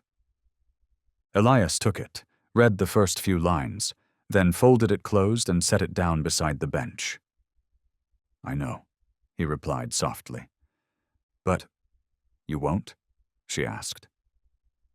Elias shook his head slowly. "It's not out of anger or mistrust." He glanced down, resting his hand on Valor's head, the dog still lying beside him, eyes half closed, tail flicking just once as if in agreement. "It's just that I already found the one thing I need to protect." Celia looked at them, a man once erased from the record books, and a dog once cast aside like broken gear. She realized then, some people don't come back to pick up where they left off. They return to preserve what's still right in this world. In the new archives, Elias Quinn's file now read, "Status fully active." But in truth, Elias stayed in one place, the West Houston Veterans Recovery Center. He spent his days listening to broken stories from others who had once walked where he'd walked. Every week, he added a few more lines to the fabric-bound notebook, now twice as thick as it had been. And each morning, when Elias stepped out onto the porch and called, Valor rose to his feet slower now, a little shaky, but my eyes are still bright. There was no need to return to the field, because the real battle was here, staying kind in a world that once tried to forget you. The front yard had no fences, just open grass, old maple trees, and a view stretching toward a quiet street. Kids from the nearby low-income blocks often ran across the field at midday, with plastic soccer balls and dreams too young to name. At first they kept their distance. The big gray dog resting under the porch made them uneasy. One boy even whispered to Elias, Does he bite? Elias chuckled, crouching beside Valor. He placed a hand gently on the dog's head. If you're a good kid, he said, he'll know. A few days later, a little girl named Marcy, curly-haired and brave, was the first to step forward. She didn't touch Valor. She just sat beside him, placed her hand on the wooden floorboards, and whispered, "I'm a good person." Valor didn't move. But his tail tapped once against the porch. And just like that, he earned a new title. The old guy who protects good people.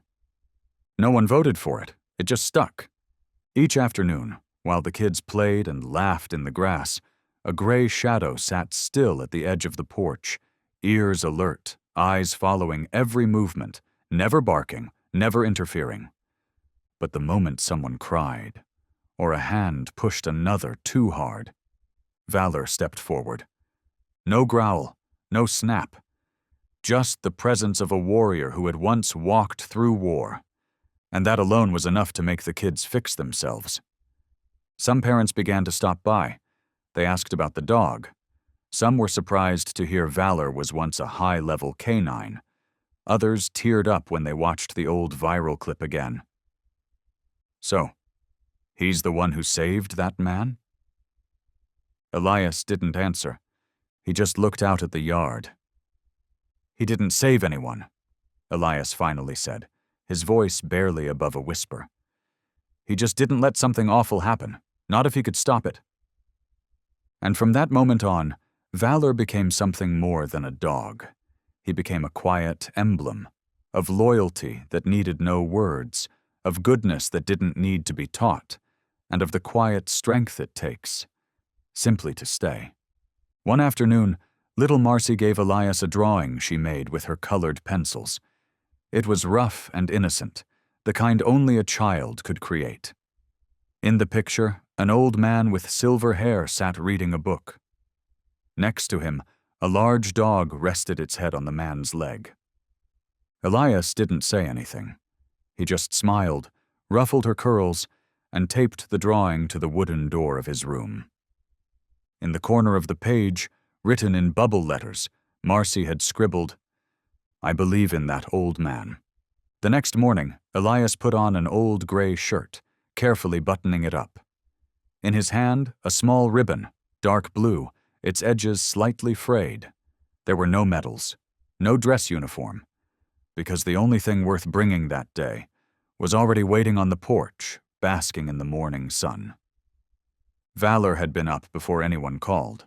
No bark, no sound, just a gentle step forward, his nose nudging Elias's knee. Then he lifted his head, patiently waiting for the signal. They walked together, side by side, to the town square, where the memorial for fallen K9s stood.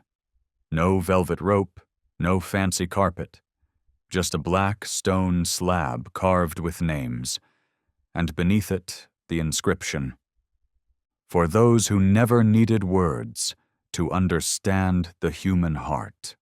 As Elias and Valor arrived, the crowd instinctively parted, leaving a narrow path that led straight to the memorial. No one clapped, no one spoke, only a few quiet breaths, a few hands covering mouths, and the soft sound of tears slipping down the cheeks of those who had once worn uniforms and fought beside warriors with 4 legs and silent souls. Elias stood still. Valor sat beside him, shoulder tilted from an old wound, but his head held high. Ears alert, eyes steady. A breeze passed through, and the ribbon in Elias's hand lifted gently in the wind. He stepped forward, tying it onto a small iron hook on the stone, the spot where people usually hung wreaths. No speeches, no formal ceremony, only a few children standing at the edge, children who once felt Valor's quiet protection, stepping forward in silence. They placed wild daisies, freshly picked from roadside grass, right by Valor's paws. Elias didn't stop them. He just smiled and whispered softly, so quietly it was barely sound, "Thank you." As the crowd began to drift away, Elias and Valor remained gazing up at the names etched into stone. The sun cast long, golden shadows across the ground. One of those shadows belonged to a dog stretched wide and still across the bricks. But it wasn't just the outline of a retired canine. It was the shape of a witness, a soul that had lived through war, through betrayal, and still chose to stay. To guard what was right. There was no applause. No host stepped forward with a microphone. No banners, no reporters pushing in for a headline. Only a single wooden table, placed in the center of an open square. On it, a modest photo frame, unglassed, weather-worn. Inside the frame, a faded picture. A younger Elias, seated on grass, elbows resting on his knees, his face still unmarked by scars. Beside him, Valor was still just a rookie, coat dark, eyes blazing, ears pricked like he was awaiting a command. No one knew exactly when the photo had been taken. No one asked, because everyone understood. The most important things are never in the documents. A little girl stepped forward, about 8 years old, hair the color of fire, tied back with a frayed white ribbon. She held a sprig of lavender and placed it gently before the frame. And as she turned to leave, she glanced back, whispering something only one soul heard. Valor. He tilted his head ever so slightly, then sat down quietly. No bark, no movement, just stillness staring into the version of himself in the photograph, as if facing a time when bravery had never been questioned. Somewhere in the crowd, someone began to cry. Software. Barely a whimper. Then silence, again, as though even tears feared to interrupt what was unfolding. An older woman stepped up to Elias and placed her hand over his. She didn't say a word. Didn't need to. And that was enough. There was no list of achievements read aloud. But every glance, every gesture, every small flower left by trembling hands became a silent salute to those who never asked for glory. Valor would never be a chapter in textbooks. But what he left behind lived in the memory of every life he had touched, every witness who once believed the world had run out of kindness. The plaque appeared the next morning.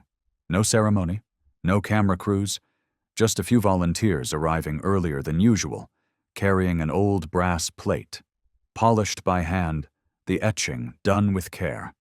No glossy finish like a Hall of Fame, no gold trim like a medal. But the words needed no embellishment. Valor, a symbol of loyalty beyond the rules.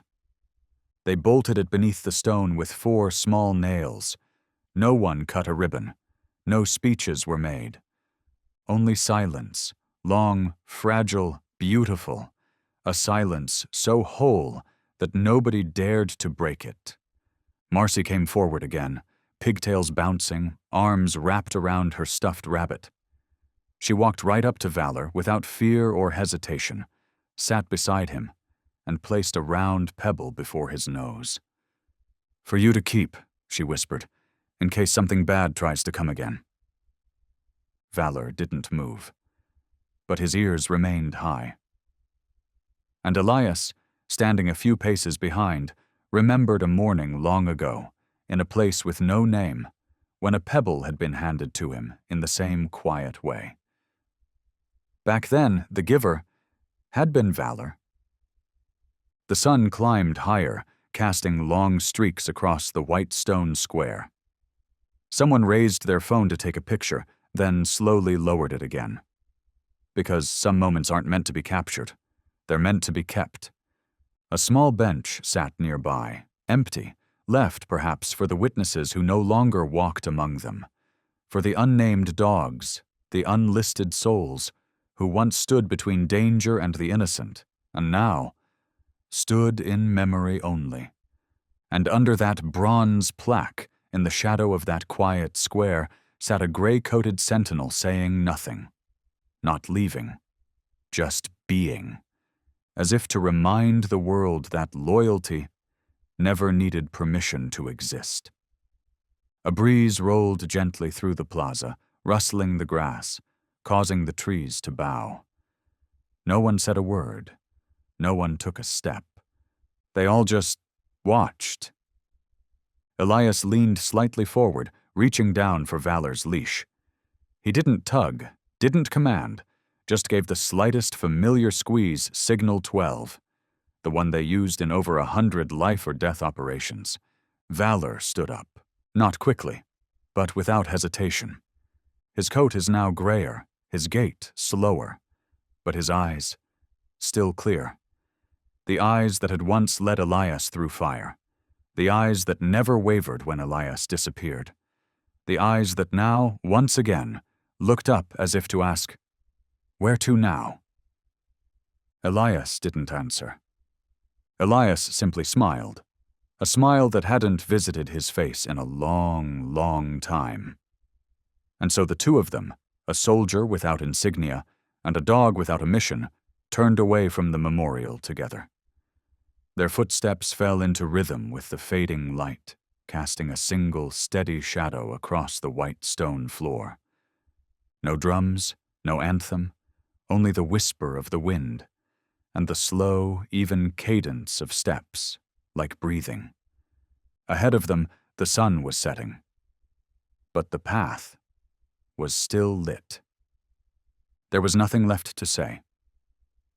Because some battles don't begin with bullets. Some begin the moment a four-legged soul refuses to abandon the one they love. And some victories don't come from courtrooms or medals, but from a quiet nod, a steady stride, and a dog who once walked through fire, betrayal, and oblivion, and still chose to stay. The story of Elias and Valor isn't just about uncovering the truth. It's about a bond that transcended time, crossed distance, and defied every rule written by man. A man who had been erased, a dog who had been dismissed, and yet both chose to remain, not for a cause, but for a promise. A German Shepherd isn't just a smart breed. They are loyalty made flesh, courage made quiet, love made unconditional. And if anyone still questions whether goodness truly exists in this world, just look into Valor's eyes, and you'll understand kindness is never erased.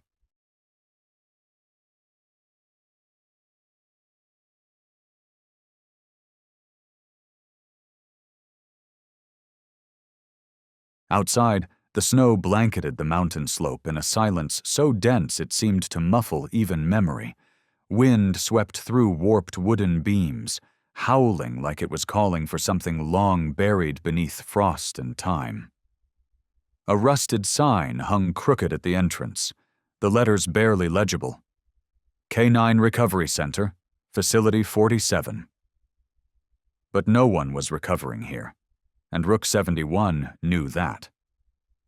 Inside there were no barks, no howls, only metal, the cold clang of latches locking, the scraping sound of steel cages dragged across concrete. Boots, heavy and indifferent, stomping past on wet cement. The sharp sting of antiseptic mixed with the stale iron scent of old blood and the burnt hair of forgotten bodies. No one spoke of it, but everyone knew. It was the smell of last days. At the end of a dim corridor, under a flickering fluorescent bulb that blinked like a dying pulse, Rook 71 lay inside a solitary cage, set apart from the others. No nameplate, no file clipped to the bars, just a number scribbled in red ink. X/71 rejected. Rook didn't bark, didn't growl, didn't whimper, didn't tremble like the others pacing in circles, barking at nothing, hoping for someone. Rook simply lay still, like a statue carved from ash and snow, eyes wide open, but hollow. His chest rose and fell just barely, enough to prove he was not yet dead. Across the aisle, a young staffer walked by, clipboard in hand, voice detached and flat. "Rook 71, No response, no engagement behavior, failed to meet training benchmarks. Status, null, recommended disposal, 1,400 hours. The woman behind him, white coat, hair tied back, eyes dull from too many verdicts, gave a slight nod. Don't sedate, just leave him. He doesn't feel anything anymore. But they were wrong. Inside that silence they thought was emptiness. Rook was listening. Just not with his ears. Every sound, every rusted latch, every flick of a page, every pair of boots moving passed through the steel bars like distant echoes in a war bunker. He didn't move. Not because he couldn't, but because, what would be the point? Everything that once had a name had been taken. The first name, gone. The first command, forgotten. The last time he fought back, he woke up covered in his own blood, breath barely hanging on.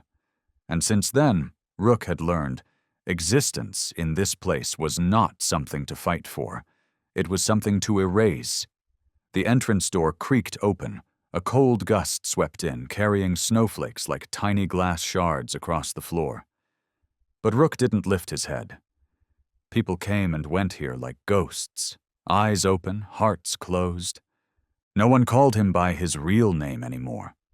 Maybe they never even knew it. The metal tag on his cage trembled in the draft.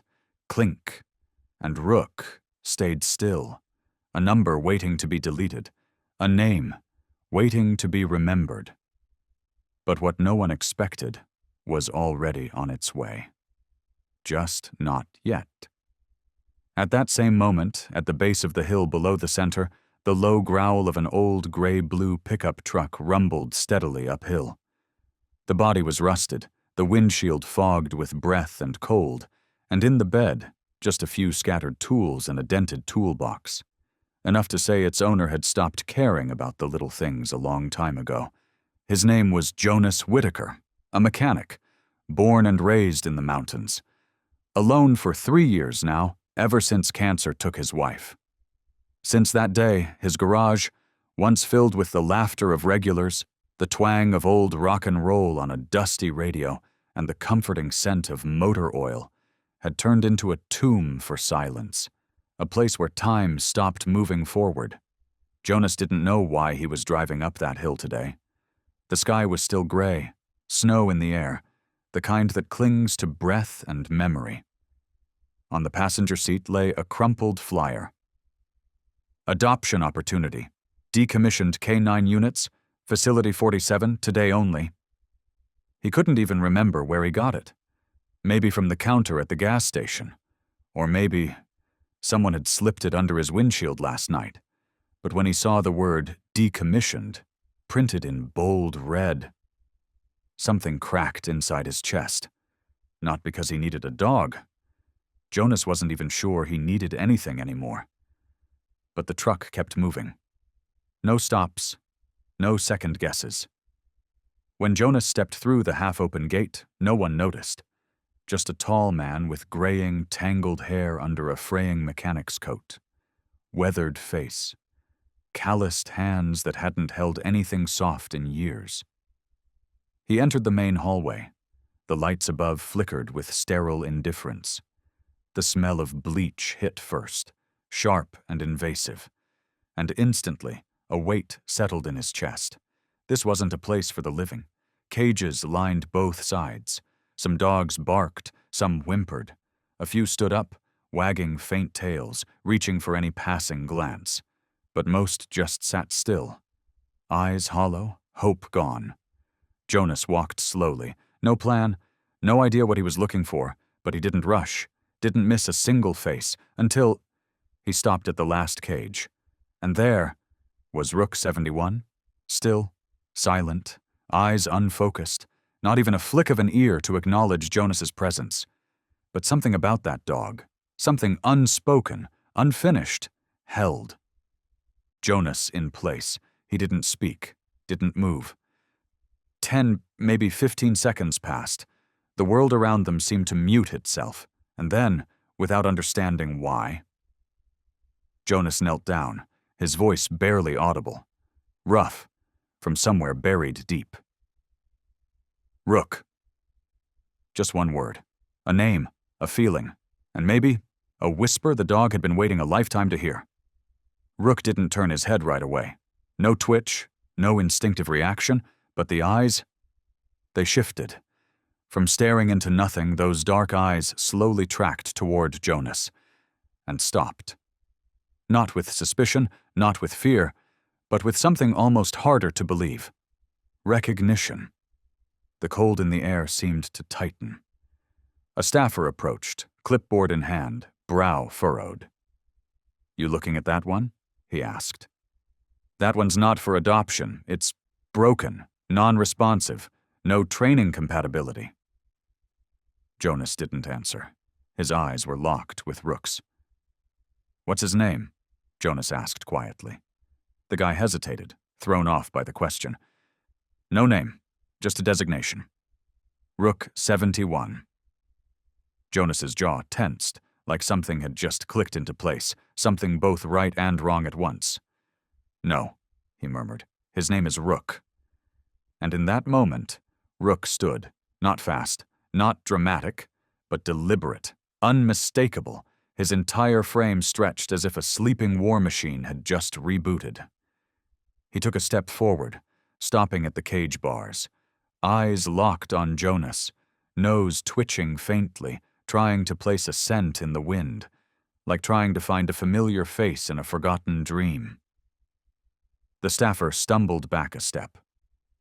"What the hell? He's never moved. He never—" Jonas crouched lower. The hesitation was gone from his voice. "I want him." "You can't," the staffer replied. "He's on the termination list, 3 p.m. today. Then I'm taking him before 3. The silence that followed felt like the whole building had stopped breathing. A woman in a lab coat stepped in, gripping a clipboard with both hands. Her voice was more careful. "Do you even know what he is? No vet papers, no records, no insurance, unrehabilitated, and—" She hesitated.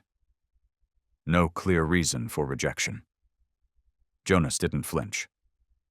"I don't need papers." "Do you have any military training?" "I fix engines, no training, but I know what deserves another chance." The woman exchanged a look with the staffer. He shrugged, half confused, half surrendering.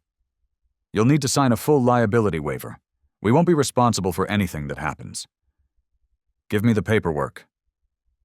Rook remained still, not barking, not backing away, body taut like wire, but not to attack, to respond, to something that might finally be real.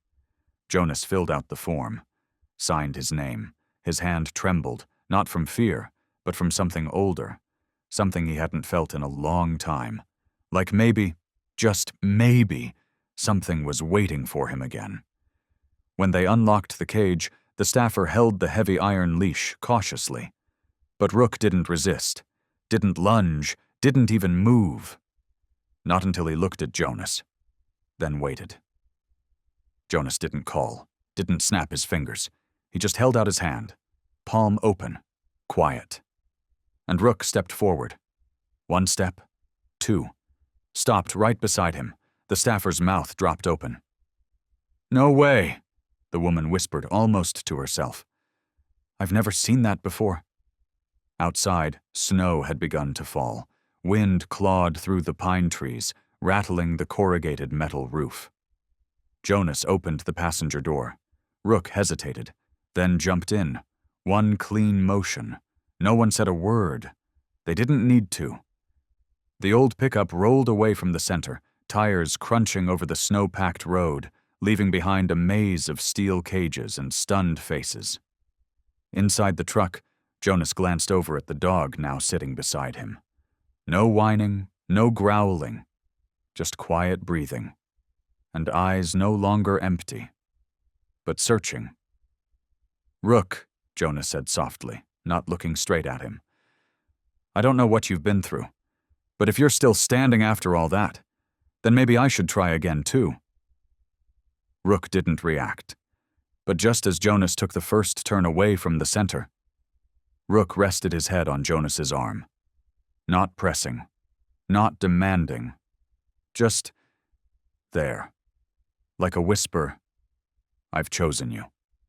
And so they drove on, a man who had lost everything, and a dog who had never been given anything. Neither of them knew that the road ahead would lead to something bigger than memory, bigger than truth, bigger than honor itself. Jonas's garage sat on the outer edge of Windridge, tucked into the bones of an old warehouse long forgotten by the town. Moss clung to the walls. The metal roll-up door groaned with every push. Inside, it was nothing more than a skeleton of a life half-lived. 2 cars waiting for repairs, rows of rusting parts, a stuttering electric heater, and a fold-out bed pushed against a bare concrete wall that hadn't seen a photo in years.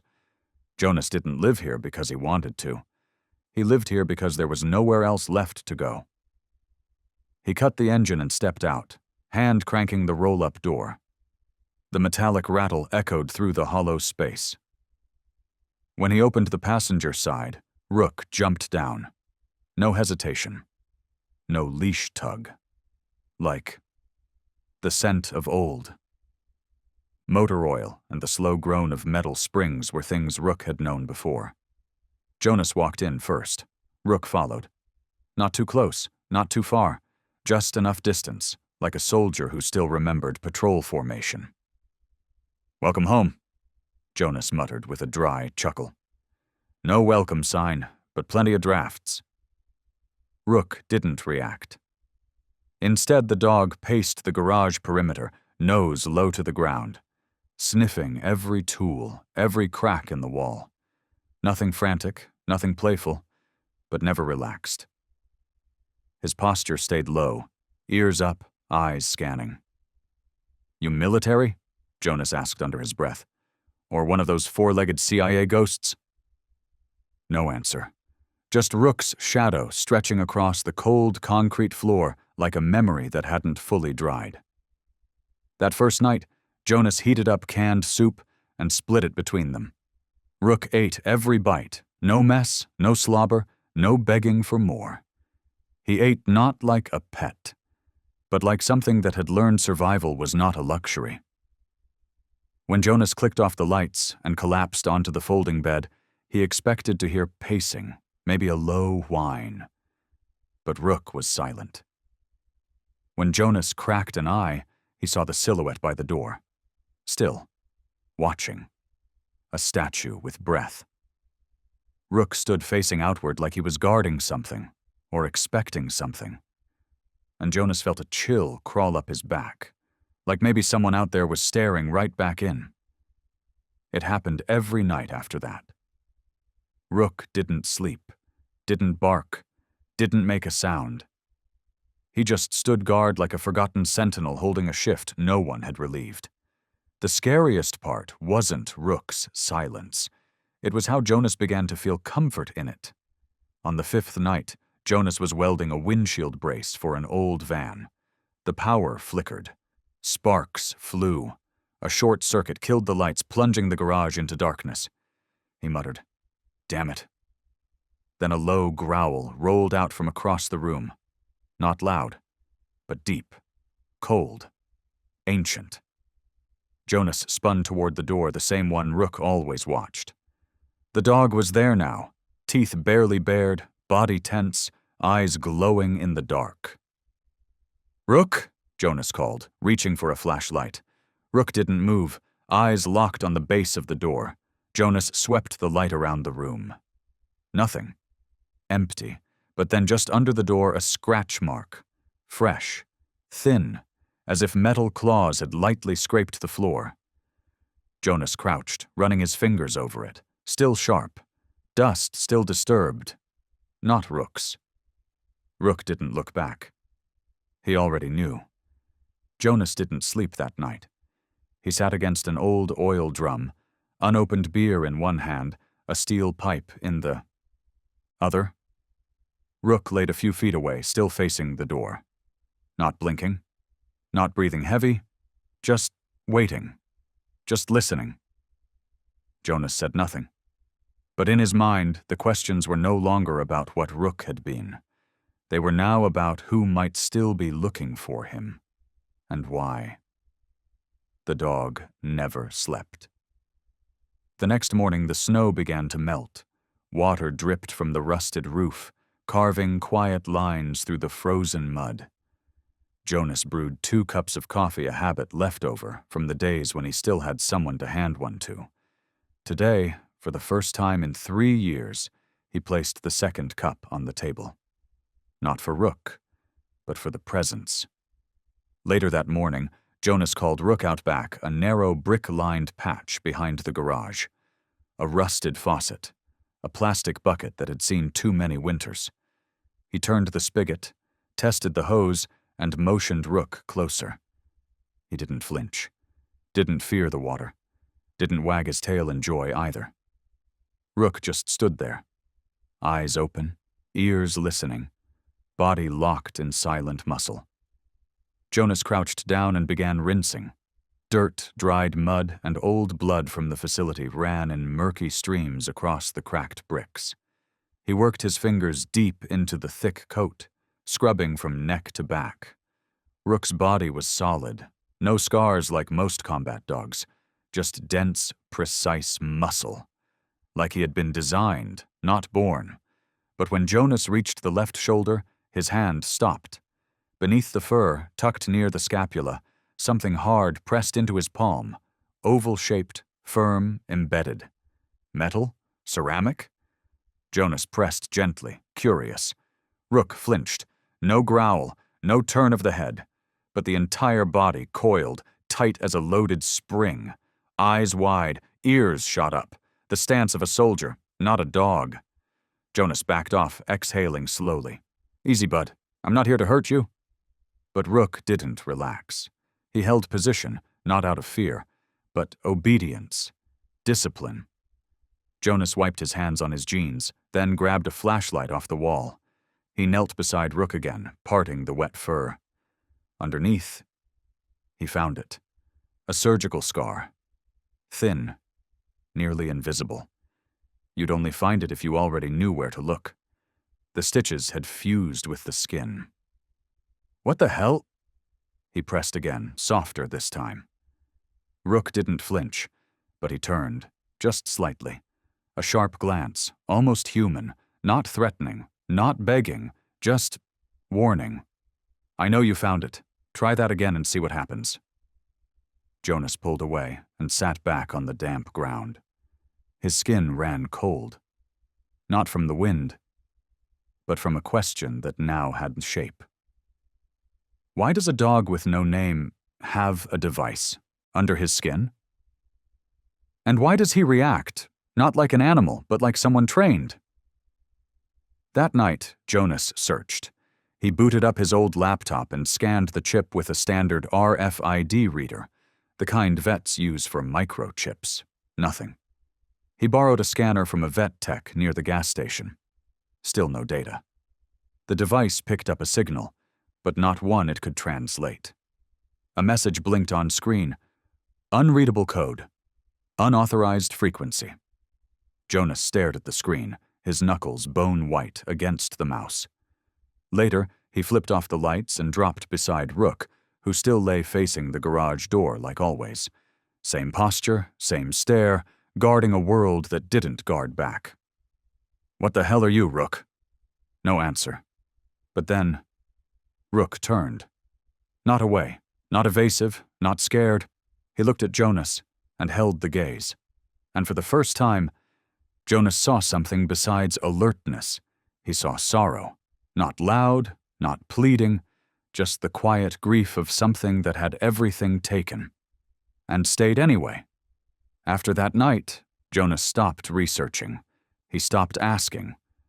But he kept the steel pipe next to the bed and started locking the garage from the inside. During the day, Rook didn't act up, didn't bark, didn't destroy things. But he didn't warm up either. Even when Jonas tried, kept the door open, played soft radio, gave extra food, Rook never broke the invisible line, always close to the exit, lying at an angle, never exposing his back. Once, Jonas tried walking up from behind. Rook didn't turn. but an ear twitched. Like he'd calculated 5 different evasive options, just in case.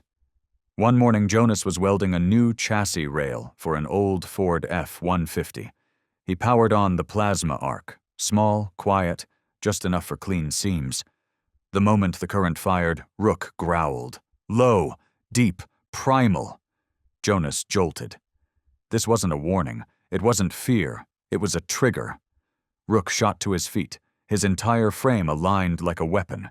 Head low, shoulders raised, weight shifted forward. His eyes weren't on Jonas. They were locked on the machine. Then, with no warning, Rook launched, not toward Jonas, but directly at the plasma unit. "Rook, no!" Jonas shouted. But Rook didn't stop, didn't hesitate, didn't hear.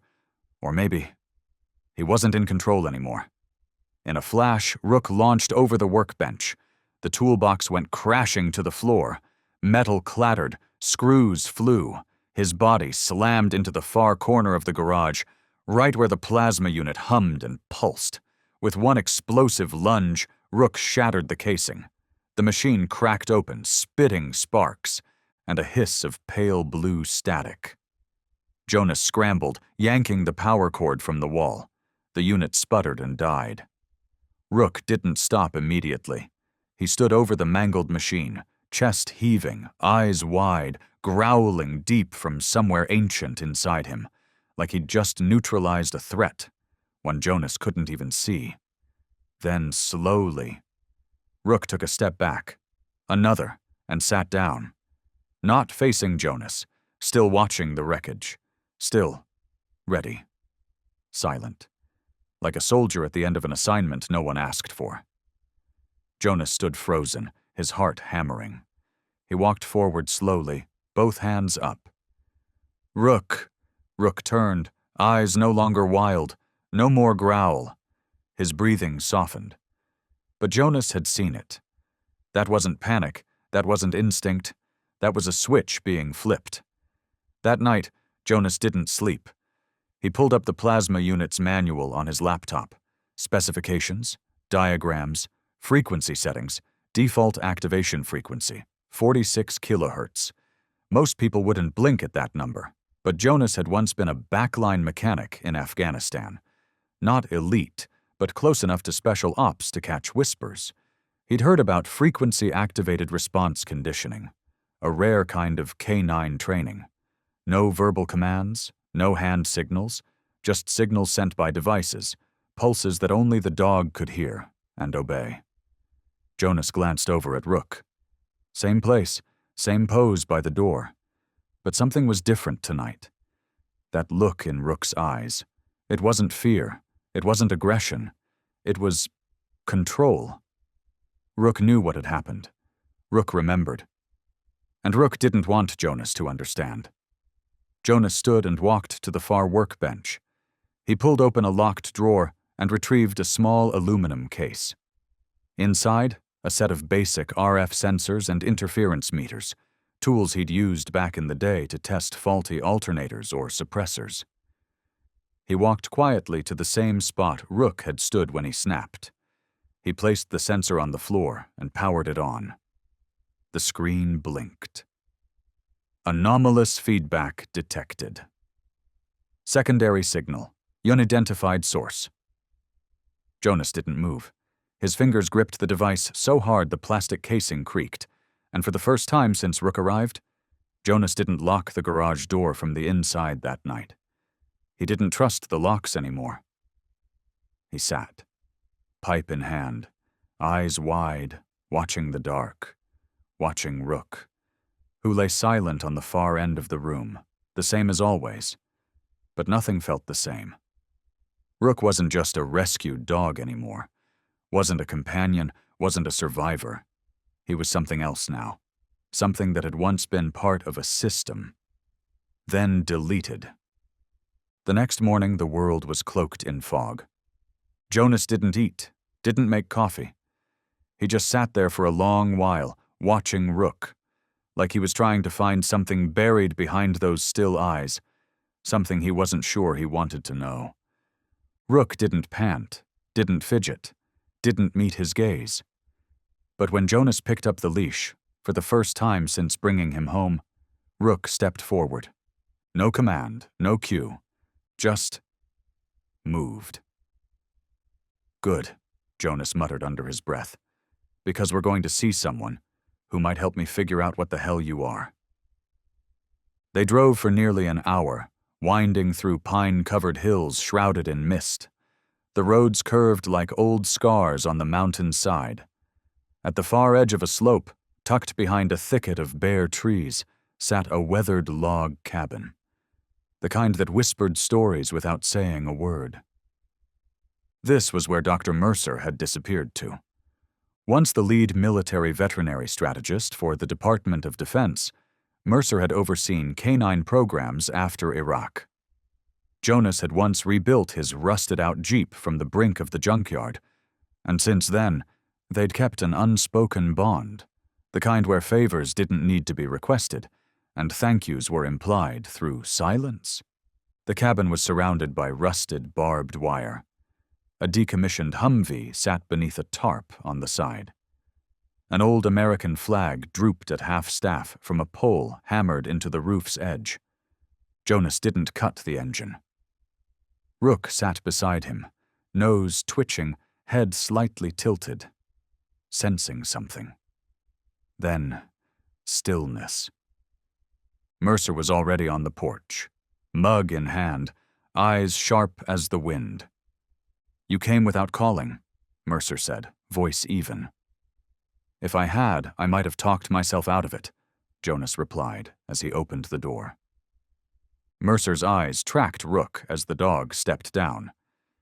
And immediately, he frowned, not out of fear, but recognition. Something in that posture, that stillness, something Mercer knew intimately and shouldn't be seeing again. "What's his name?" Mercer asked. Jonas kept his eyes on Rook. "Rook," Mercer set his mug down on the porch rail. "Come in, quickly." Inside, he led them to the back, a converted field clinic. The metal table gleamed despite the rust on its base. Shelves of forgotten medications lined the walls. In one corner, an old portable scanner hummed quietly. Rook walked in without hesitation. Jonas stayed near the door, silent, watching. Mercer pulled on gloves, knelt, and placed his hand gently on Rook's left shoulder. The moment his fingers found the spot under the fur, Rook's body stiffened. Mercer pulled back. His eyes darkened. "Layered response trigger. Second generation." Jonas squinted. "What does that mean?" "This isn't a pet chip," Mercer said. "It's high-grade encryption, black-level tech, used in an experimental behavioral program, shut down years ago. No registry, no logs. If you try to scan it, it just pings noise. But it's active, records behavior, and..." He paused. "Activates. By wave tier." Jonas felt the chill slide down his back. "You're saying it's remote-controlled?" Mercer nodded, slow and grim. "Not like flipping a switch and the dog attacks. More like preloaded commands, deep memory. When the right frequency hits," he tapped his temple. "They remember." Jonas turned to look at Rook. Still calm, eyes half closed, but those ears twitching with the softest rhythmic alertness. "So who could plant something like that?" he asked. Mercer stared at Jonas for a long time.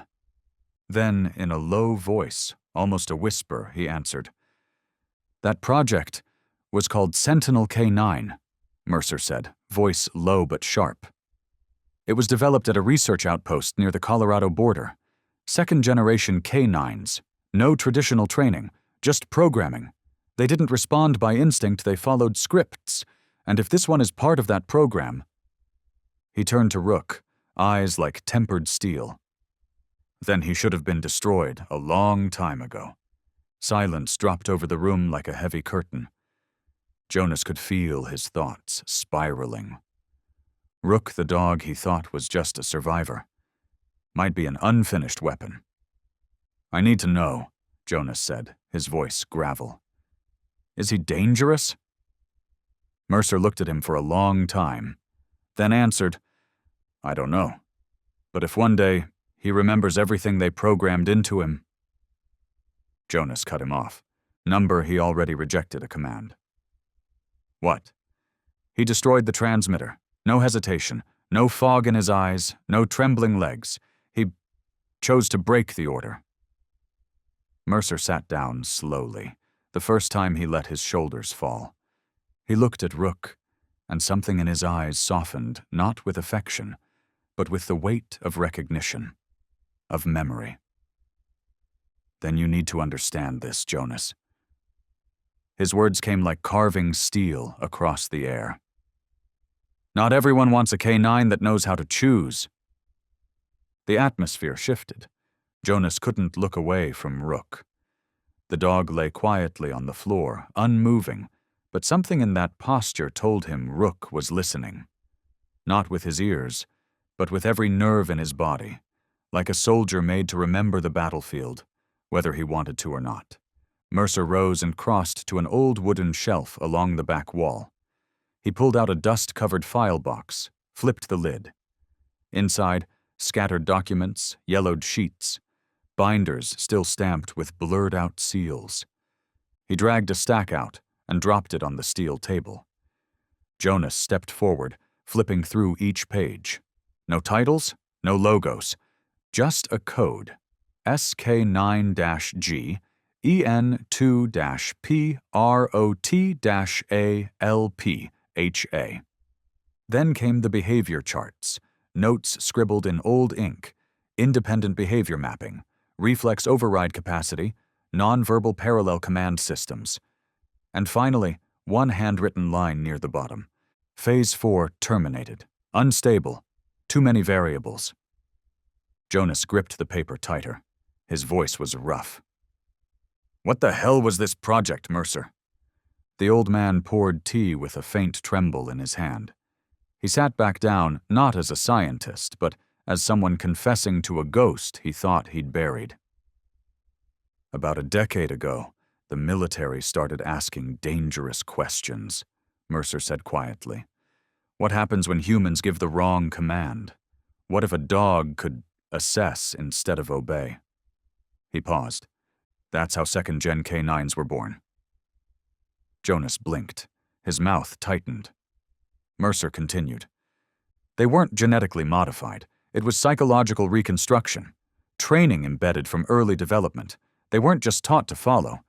They were taught how to say no." "Say no," Jonas repeated. "Ethical response filtering, civilian interference, situational morality, things we thought were revolutionary." Mercer let out a bitter chuckle. "Until one of them, a dog like Rook, did exactly what we asked. It refused to execute a kill order, and the first thing the system did was erase him from existence." The room went dead quiet. Jonas didn't move. In his mind, broken images began to align: the cold shelter, the coded ID, the trigger response, the refusal to sleep near anyone's back. Rook had been marked for destruction, not for failure, but for doing the right thing. "And now he's here," Jonas whispered. "Because I said his name?" Mercer shook his head gently. "No, Jonas, because he remembered it." A gust of wind moaned through the cracks in the wooden door. Rook opened his eyes. And once again, they didn't look like a dog's. They looked like someone who had been forced to forget, and chose to remember anyway. Jonas lowered his head. His own memories of combat, of split-second choices, of men who died because the chain of command wouldn't bend, came flooding back. And now, in front of him, was a creature that had done what no man on that field had ever dared. Mercer stepped forward, placing a hand on Jonas's shoulder. His voice was heavy, not with fear, but with truth. You're holding a piece of memory the government would rather erase. A living proof that there's something out there more loyal than a soldier." He looked at Rook, then back to Jonas. "And braver than the ones who give the orders." Jonas clenched his fist. "And they won't just let this go, will they?" Mercer didn't answer.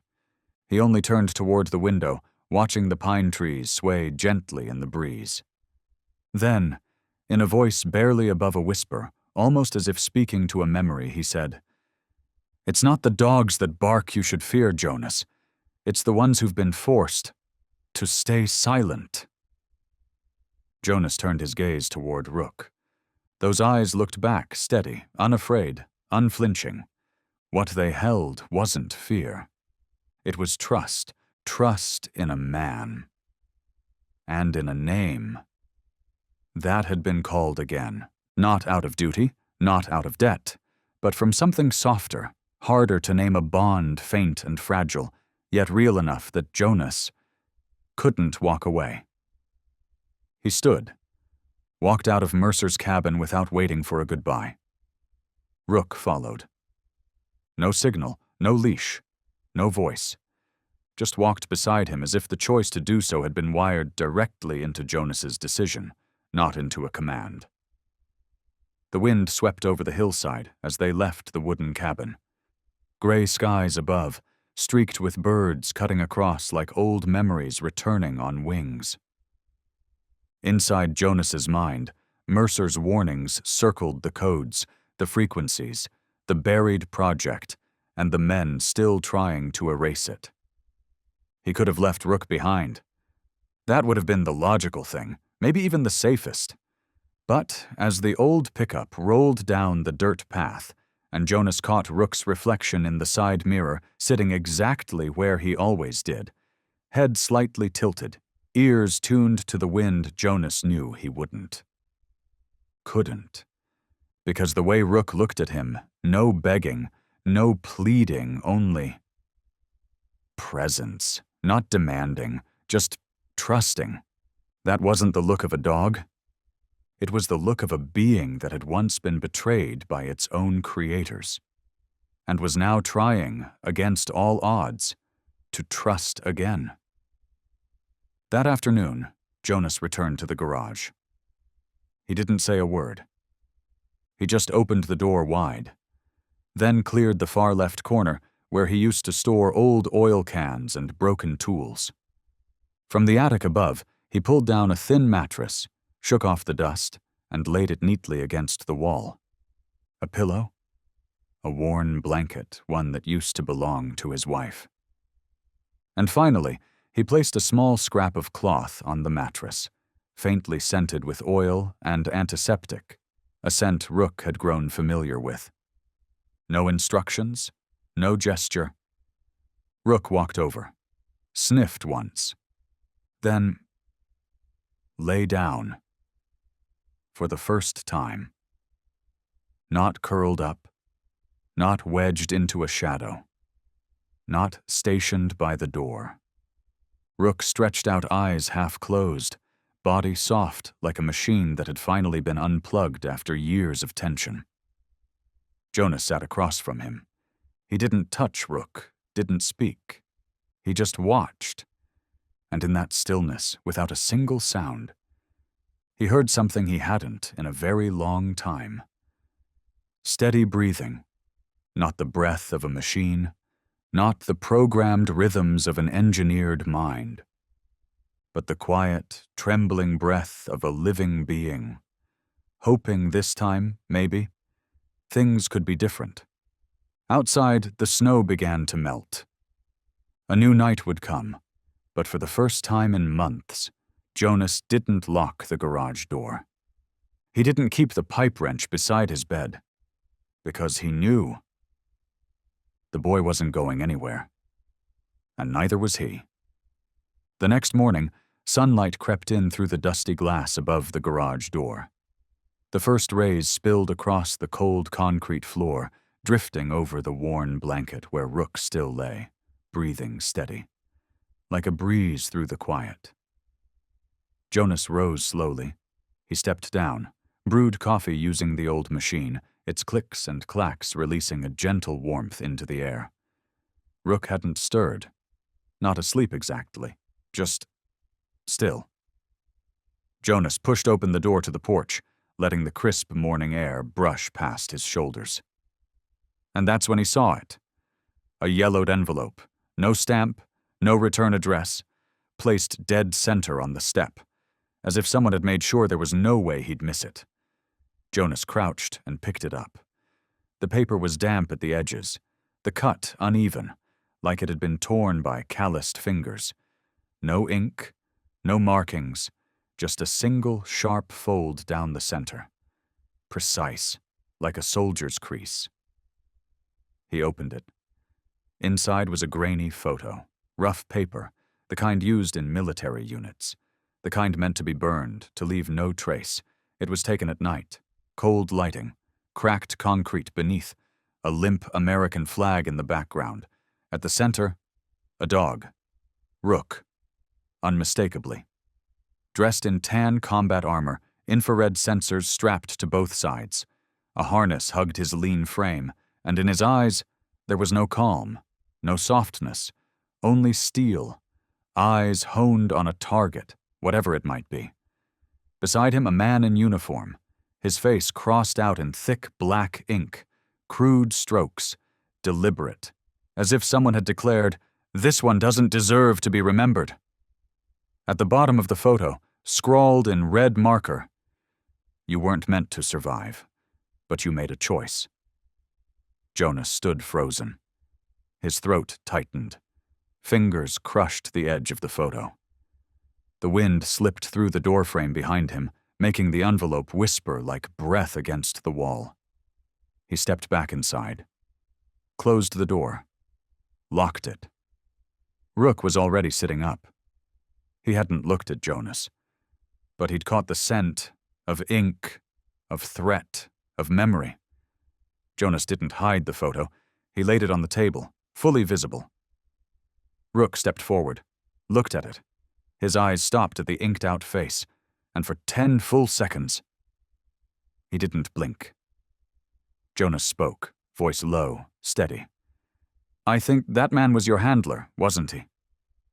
Rook didn't move, but his entire frame seemed to tighten, not to attack, but to suppress something rising from deep within. Jonas poured another cup of coffee, sat across the table, never taking his eyes off the dog. If they sent this, it means they know you're still alive. It means they're searching. And soon, it won't just be letters. He sat in silence for a long time, eyes fixed on the red words on the photo. You made a choice. The sentence echoed through his mind like a shout down a tunnel of memory. Jonas sighed, then nodded, to no one but himself. Then I'll choose too. Rook turned toward him. For the first time since dawn, their eyes met. And in that instant, no words were needed. They both understood. There was no turning back now. Jonas rose and slowly stepped toward Rook, photo still in hand. You know who that man is, he whispered. You know, don't you? Rook didn't move, but his eyes never left that line at the bottom of the photo, as if each letter carved into it had sliced open a memory Rook had fought to bury. Jonas began to set the photo. Down! And suddenly Rook growled. It wasn't a bark. It wasn't a howl. It was a growl, low, guttural, tearing up from deep inside the chest, ragged and relentless, like Rook's ribcage was no longer big enough to contain what was breaking free inside. Jonas stepped back instinctively. Rook didn't lunge, didn't attack, but every muscle in his body went taut, a trembling tension rising beneath the fur. His eyes, they no longer looked at Jonas, no longer looked at the photo. They were looking through the room, through time, into someplace else. Suddenly, Rook slammed his front paws against the concrete floor, hard. The claws tore into the cement like blades. Scratch, then scratch again, gasping, panting. White foam gathered at the edge of his mouth. Jonas stood frozen. This wasn't rage. This was a seizure of memory, an instinct clawing its way back from the dark, and not even Rook could stop it. "No, Rook, look at me!" Jonas dropped to his knees, threw his arms around the dog's neck, held tight, his cheek pressed against Rook's ear. His voice shook, stripped of command, only pleading now.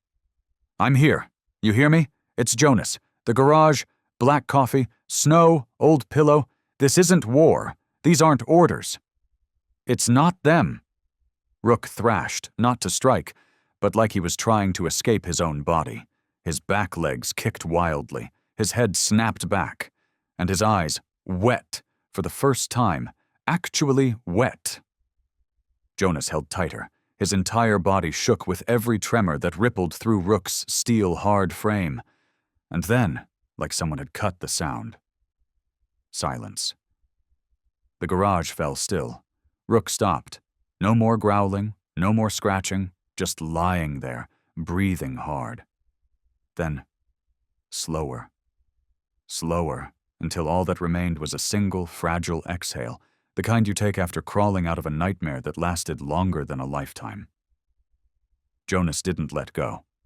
Not because he was afraid Rook would break loose again, but because he needed to hold on. To something real. To something that had survived. 10 minutes passed. Neither of them moved.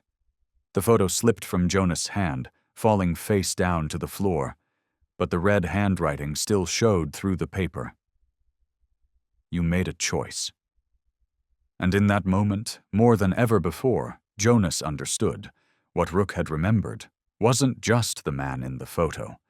It was the cost of choosing. That night, Jonas didn't sleep. He sat in the wooden chair by the wall, eyes fixed on the dark corner of the garage, where Rook lay still. Not twitching, not dreaming, not growling anymore, just awake. And the look in his eyes wasn't that of a dog keeping watch. It was the look of a soldier who no longer knew where the base ended and the battlefield began. Jonas tilted his head slightly, trying to recall the faces he once knew in his old unit, those eyes that never really came home. Awake. Too awake, not because they feared death, but because they'd forgotten what safety felt like. Rook was looking at him like that now, silent, unblinking, not moving closer, just watching, as if waiting for an order or a sentence. Outside, snow fell again, flakes light as ash, vanishing in the cold air. Jonas lit a cigarette, took a long drag, then crushed it out before it even burned halfway. The questions were getting louder, sharper, harder to ignore. Who sent the photo? How did they know Rook was here? Why now? And worst of all, why? Did Rook react like that? Like something inside him had died, or wanted to? The old wall clock struck 3. 3 slow, hollow chimes that echoed through the stillness like a warning. Jonas stood, walked toward Rook. The dog was still staring at him, motionless, watching, waiting. Jonas sat down. Not too close, just enough to let his voice reach. "What do you remember, buddy?" Rook blinked, just once. It wasn't much, but it was enough. Jonas let out a breath he didn't know he'd been holding. He reached out, not forcefully, just a slow hand to Rook's shoulder, the one with the implant buried beneath. Rook didn't growl, didn't flinch. He just closed his eyes. Slowly. It wasn't fear, it wasn't surrender, it was agreement. Jonas stood again, walked back to the table, picked up the photo, looked closer. That red line slashed through the soldier's face, but it didn't hide everything. The eyes were still there. And in those eyes, a kind of sorrow. A sorrow that looked a hell of a lot like what Jonas had seen in Rook's eyes just hours ago. He flipped the photo over. Blank. But when he tilted it under the desk lamp just right, a nearly invisible line of ink appeared. Faint, faded, but legible, one word. Brass. Jonas repeated it in his head. Brass, a name, a code name, a message, a threat, no answers. but his spine went cold. He quietly opened the drawer, pulled out the handgun he hadn't touched in years, wiped it clean, checked the magazine, then placed it on the table beside the photo. Outside, the snow kept falling. Inside, Rook didn't sleep. And for the first time in years, Jonas was afraid. Not of Rook, but of whatever Rook had just remembered. The next morning, Jonas drove off before the sun had fully risen. He left no note, didn't lock the door. Rook stayed behind, as if knowing this was a trip not meant for both of them. The road climbed higher into the western hills, winding through fog and brittle silence. It led to the ruins of an old artillery base, decommissioned over a decade ago. Only one man still lived near there. And if there was anyone crazy enough to tell the truth about things buried deep, it was Elliot Banks, an old friend. Once served in the same unit. Now a ghost tucked inside a wooden cabin cut off from everything. There was no doorbell. The windows were boarded shut. But as Jonas stepped out of the truck, the door creaked open. Elliot stood in the frame, hair gray too soon, beard like a thicket, shotgun resting in his hands, rusted but loaded. His eyes scanned Jonas from head to toe, then stopped at what Jonas held. Jonas lifted the small canvas pouch. Inside, the photo and the chip. Elliot didn't say a word, just tilted his head slightly and stepped back. Jonas entered. The house was colder than outside. Sheets covered the furniture, but in the back corner, the glow of old monitors lit up a makeshift command station. Cracked screens, fans wheezing, and obsolete encryption code blinking across the glass. Elliot opened the pouch, pulled the photo first. His face darkened the moment he saw the red slash. Then the chip. With careful gloved hands, he inserted it into a scanner, an ancient military-issue tool from the Afghanistan era. A few seconds passed. Then the screen lit up. Lines of unreadable code scrolled by. No formatting.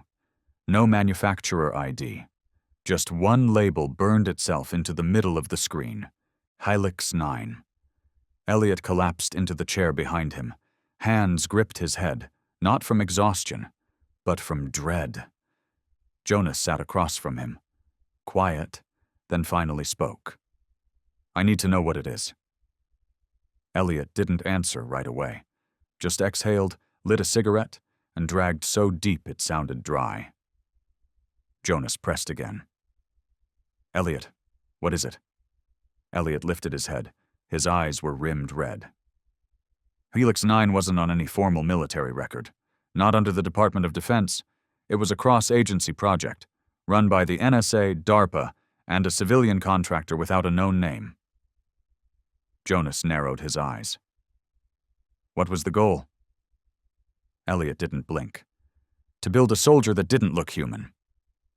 Jonas stilled. A being that could think tactically, evaluate mission ethics on the fly, but without emotional excess. No trauma, no PTSD, no betrayal of loyalty. Like us. Jonas's hands curled into fists. And if one of them refused a mission? Elliot laughed. Dry, bitter. Then it was labeled noise, junk, a glitch in the system. Jonas placed the photo on the table. Elliot glanced down, and his expression shifted fast. Jonas asked, his voice low like wind scraping through a crack in the door. "You know who he is?" Elliot nodded. But it wasn't just recognition in his eyes. It was a storm part hate, part sorrow. "Lieutenant Colonel Harmon Brass, final tier commander of Helix 9. He gave the order to the K-9 units fire on civilian targets if necessary. No exceptions." Jonas gave a slight nod. "And Rook refused?" Elliot didn't flinch. "I saw it in the reports, that look in his eyes. The last time Rook disobeyed a command, it was because a little girl wandered into the kill zone. He stepped in front of the target. Didn't move." Brass called it betrayal. After that, every record of Rook was wiped, buried, erased. I'm the only one who still remembers. Jonas's voice dropped further. Why didn't they erase you?" Elliot took another long drag. His eyes stared past the cabin wall, as if the truth lived somewhere far off in the woods. "Because they thought I'd gone mad, and they're just waiting for me to die." Jonas stood. "That chip you've got the data saved?" Elliot nodded. "And if they find out?" A tired grin curled at the edge of Elliot's mouth. His hand settled gently on the old shotgun beside him. "Then at least I'll die knowing he's still alive." Jonas turned for the door, but paused. "Is he guilty?" Elliot's answer didn't come in words, just a look heavy with every ounce of a soldier's regret. Number he was the right choice in a world full of wrong ones. On the drive back, Jonas didn't turn on the radio, didn't light a cigarette. Just sat in silence, letting the pieces Elliot had hurled at him settle like shrapnel inside his chest. Helix 9, a project beyond the books, no records, no apologies. It was born from the ambition of military futurists who dreamed of four-legged soldiers that didn't flinch, didn't betray, and didn't fail. But more importantly, who could choose, not just obey? Choose right. And that one trait was what killed the project. Elliot had explained the original training structure. 3 tiers. Level 1, reflexive obedience. Level 2, tactical assessment. Level 3, independent ethical judgment. Each K9 unit was implanted with a neural microchip called the Core K, no bigger than a fingernail, but capable of storing thousands of combat scenarios, hundreds of rescue simulations, and exactly 37 types of ethical conflict situations. Of the original 18 Helix 9 dogs, only one displayed the ability to separate command from morality at level 3. That one was Rook. In a simulated urban warfare drill, the directive was clear: neutralize all targets. There were 3. 1 gunman, 1 explosives vehicle, 1 child who wandered into the crossfire. 17 dogs launched. Rook didn't. He growled, stepped between the child and the kill order, shielded the line of fire with his own body, and waited. Didn't bite, didn't run. He just chose. And that choice threw the entire facility into chaos. The report read, Unit Rook 71 displayed independent moral gating, refused termination directive, classified temporary non-conformance. Hours later, Helix 9 was shut down. Official reason: violation of Uniform Combat Protocol. Real reason: none of the people who signed off on the program were willing to admit that a creature not human had the right to refuse their command. Jonas eased the truck to a stop near the cliff's edge, the whole snow-covered valley stretching out below like a silent battlefield frozen in time. Wind slammed against the windshield, ripping every breath from his lungs as if trying to hollow him out. A dog chose to save a child. And for that, it was erased, not because it failed, but because it did what was right. Jonas pictured Rook last night, the growling, the scratching, the bloodshot eyes, the white foam. No, Rook wasn't going mad. Rook remembered. And that pain, it wasn't instinct, it was memory. It was guilt, the kind that only something with a soul could carry. Jonas leaned his head against the steering wheel, the cold from the metal seeping into his skin. If Elliot was right, then whoever sent that photo wasn't just trying to intimidate. They wanted to provoke, to reactivate something buried, to see. Would Rook bow his head and submit? Or would he fight as a final act of choice? The truck rumbled back to life. Jonas turned the wheel, easing down the snowy trail toward the outskirts, toward the beaten-down garage, nestled deep in the forest's ribs. On the windshield, snow smeared into blurry streaks, smudging the line between past and present. He checked the rearview mirror. Nothing. No headlights, no tires kicking up frost. But something felt off, like eyes on the back of his neck. Jonas slowed, tugged the wheel gently to the side, pulled over, pretended to check the tires, stepped out. Snow whispered under his boots, eyes flicked to the side mirror. Still nothing. He folded the mirror inward, and that's when it hit him. A faint flicker in the corner of his vision, a reflection on the rear window glass, a small glint, a distant light. He stood still, counting. 1, 2, 3. The light blinked out. No sound, no movement, no engine hum, but someone was out there, trying very hard not to be. Jonas slipped back into the cab, quietly. Didn't grab the wheel. Instead, he opened the side panel, pulled out the Glock he had checked just last night, placed it inside the door pocket, then drove. Didn't check the mirror again. He didn't need to. 3 miles from the garage, the road narrowed, empty, surrounded by crooked trees and broken fence posts.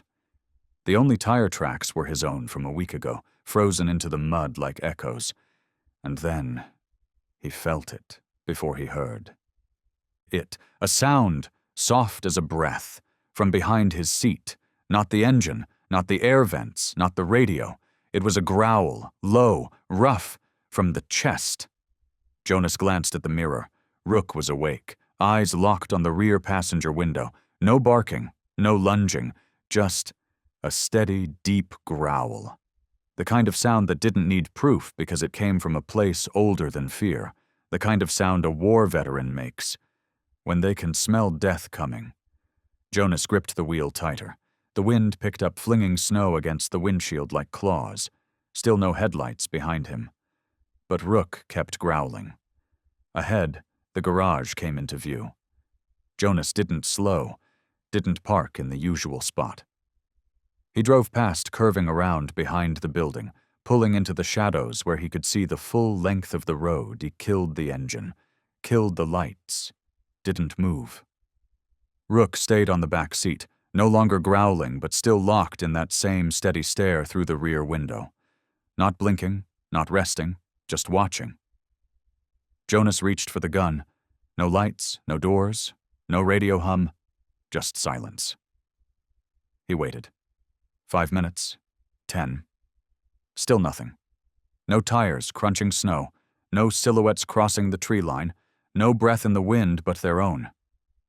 And yet, neither of them shifted, because both of them knew something had crossed the boundary.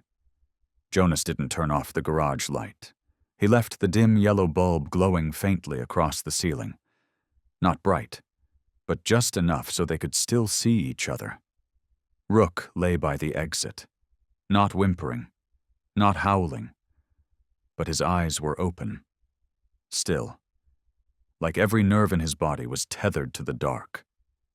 Jonas sat a few steps away, the gun tucked quietly beneath his coat, one hand resting near a cold tin of tea that no one remembered to drink. The wind whispered through the cracks in the walls. The garage frame creaked, soft, uneasy. Almost half an hour passed before Rook finally blinked. He didn't fall asleep. He just stopped guarding.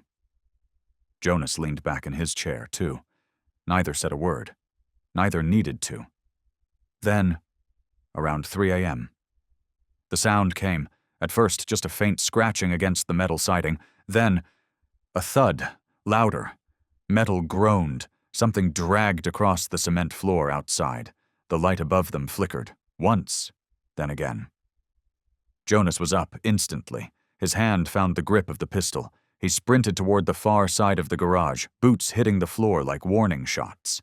He swung around the corner. Nothing. No one. But in the middle of the room, Rook was already on his feet. And he didn't look the same. His muscles were tight, shoulders hunched, every part of him twitching like he was being shocked from the inside out. His eyes were wide, wild, his mouth foamed, and low, guttural hisses escaped through his clenched jaws.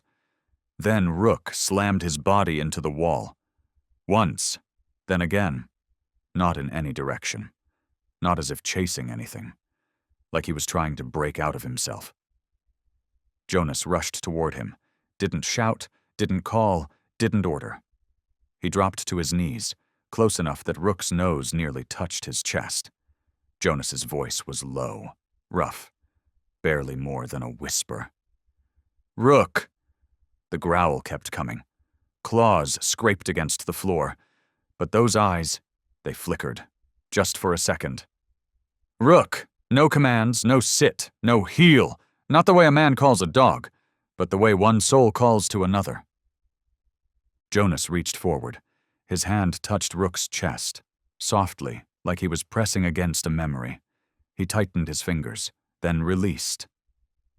And suddenly, Rook froze, his breathing hitched, and then, from the corner of one eye, a single tear welled, not a stream, but it trembled. And it was real. Jonas didn't ask, didn't speak. He sat back against the cold cement wall, one hand still resting on Rook's shoulder.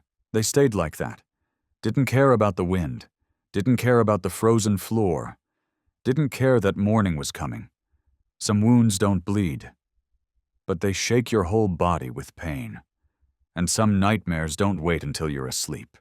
They come when you're wide awake, and remembering everything you wish you could forget. When Jonas opened his eyes, the sun was already up. Rook lay beside him. No more tremors, but his eyes were still wide open, staring at the door, like he was afraid it might vanish if he blinked. Jonas got up. The kettle was whistling. He poured 2 mugs, one for himself, the other placed carefully next to Rook's food tray, not because the dog needed coffee, but as a quiet ritual, a way to say, "We're still here, together." Around 8, the sound of tires crunching on gravel stopped outside the garage. Not loud, not rushed, but unmistakably not the mail truck. Jonas stepped outside. A man stood at the edge of the drive.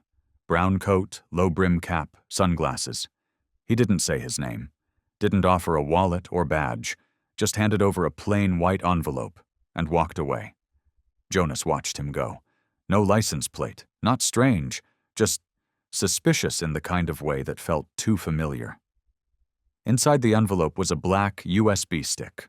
No logo, no label, no "watch this," no threat, no explanation, just silence. Jonas plugged it into his old laptop. The screen went dark for a few seconds, then flashed a single line. Tactical simulation footage, Urban Echo Ops. The video started. A simulation house, worn wood floors, shattered glass, tactical lights cutting through the dust. The camera was head-mounted, footage from 3 perspectives, 2 soldiers and 1 K9 unit tagged R71. Rook. In the video, Rook wasn't leashed. He led the formation. Steady pace, no barking. A commander's voice cracked through comms. Alpha formation, no targets spared. Rook stopped at a door. His tail dropped. Nose hovered over a floor crack. He didn't move forward. A soldier behind barked a command. "Engage, R71. Clear the room." But Rook didn't budge. He took half a step back, then turned to look straight at his handler. No growl, no sound. Just refusal. Another soldier pushed into the room ahead. In the flashlight beam, a child, a girl, maybe 7, hiding under the bed, clutching a pillow, dirt across her cheeks. The commander's voice roared over the speaker. "Abort! Abort mission! Civilians in AO, I repeat, stand down!" The screen cut out, then flickered back on. Now a concrete room, cold, sterile. Rook, chained by all 4 limbs. A technician adjusted an electroshock unit attached to the back of his neck. Rook growled, scratched the floor. Then came that voice. Icy, too familiar. The voice of Lieutenant Colonel Brass. Subject R71 exhibits behavioral deviation. Independently deemed mission order unethical. This surpasses acceptable parameters. Final order, erase. The video faded to black.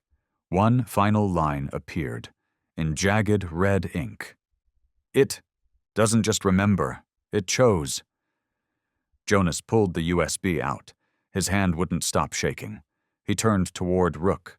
The dog still sat near the wall, watching, waiting, not for food, not for orders, just waiting to be seen. Jonas didn't ask a single question. He only repeated that last line, barely a whisper. It chose. Rook turned toward him, and for the first time since their first meeting, those eyes weren't hollow. They were awake. The wind scraped against the garage door. Rain tapped softly on the tin roof like fingertips on glass. Jonas stood there for a long time, not afraid anymore, not even close. What he felt now ran deeper, a fierce mix of rage, sorrow, and something harder to name, something that burned hot in the chest and had nothing to do with justice, and everything to do with love. He thought of the child hiding under that bed, of how Rook stepped back, of the moment that changed everything, a head turned away from orders toward something purer. No one teaches a dog to do that. No one teaches a creature to step between a gun and a little girl. No one can program compassion. Jonas stepped closer, sat down on the floor, eye level with Rook. Rook didn't flinch, didn't pull away, just stared back. There was no fear in those eyes, no obedience either, only waiting, waiting for judgment, waiting for a decision. Jonas reached out and placed a hand gently on Rook's chest. He could feel the breath rise and fall, the heartbeat, the small, involuntary shiver of skin stirred by memory. He whispered, just loud enough for the two of them. You chose. And so will I. That night, Jonas didn't lock the door, didn't turn on the lights.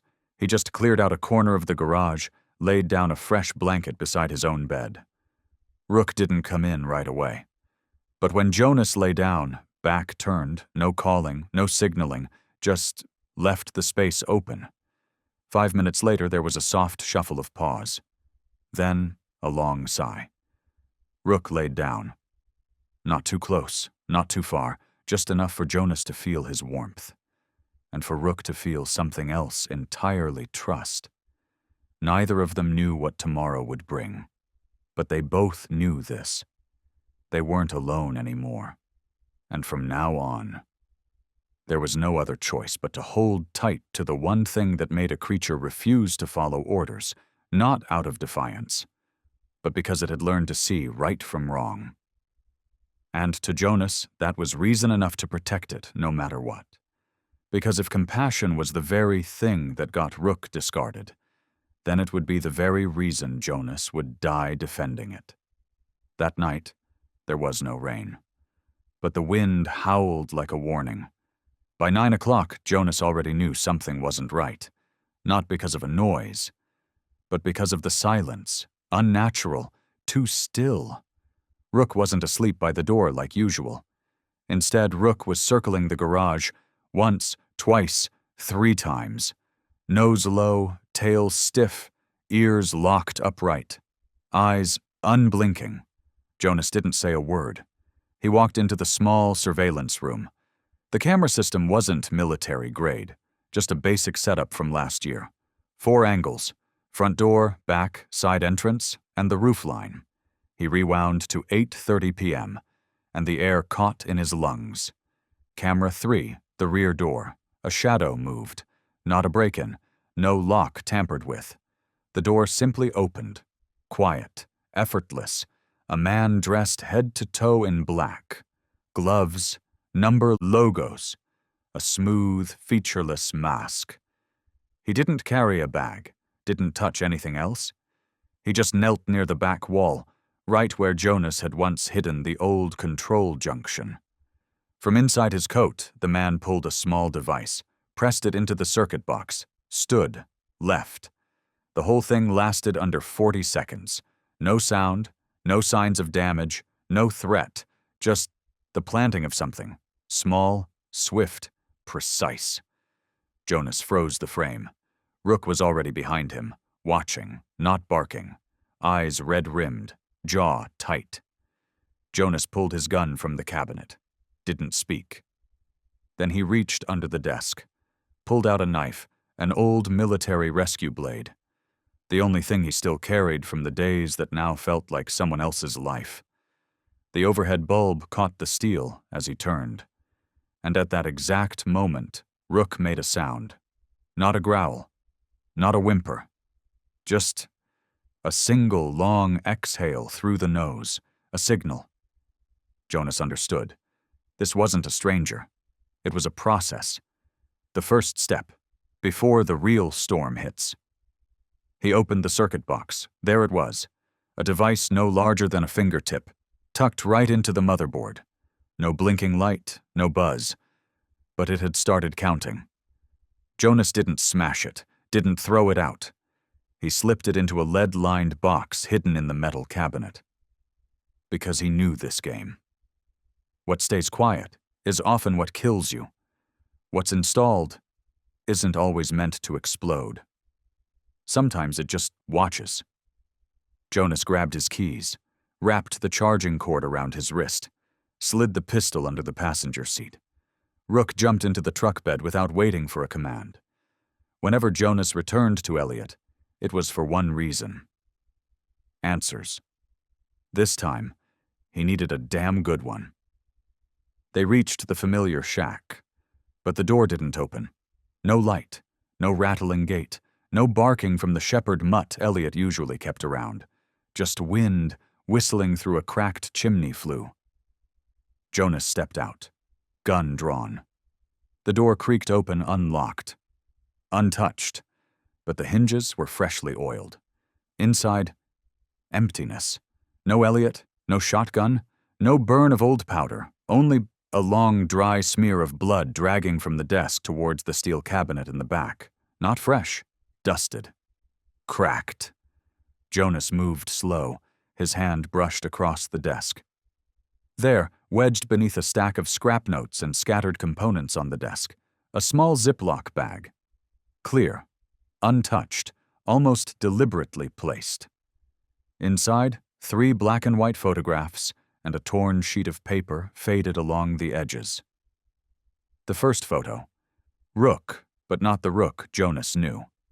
This was Rook in full tactical armor, gear strapped to the spine, a neural node embedded at the base of the neck, eyes vacant, body locked stiff, more machine than soul.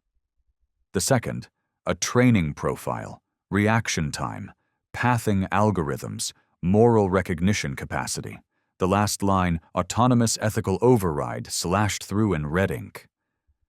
The third, a candid shot. Rook and Elliot years ago standing in front of Alpha Training Center. Elliot looked younger, less gray, more upright. But the eyes? Those hadn't changed.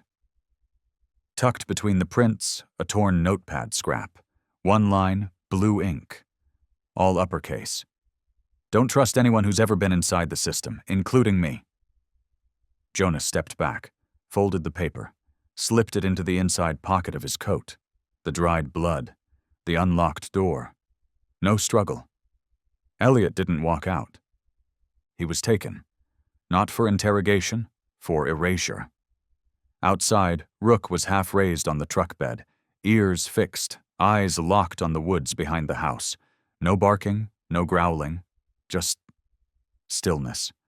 The kind of stillness that knew how to measure danger. As Jonas reversed down the gravel road, he glanced back. No one stood in the doorway. No dogs barked, no signs of life, only a sick certainty in his chest.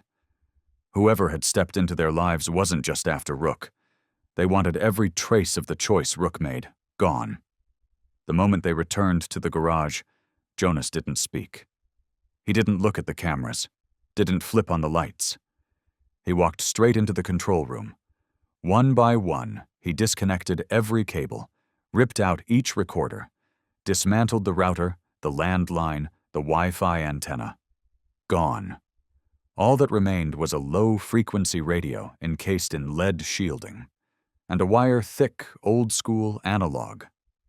Then he went into storage, pulled out a roll of brittle blueprints drawn by his father when the garage was still a mechanic's dream.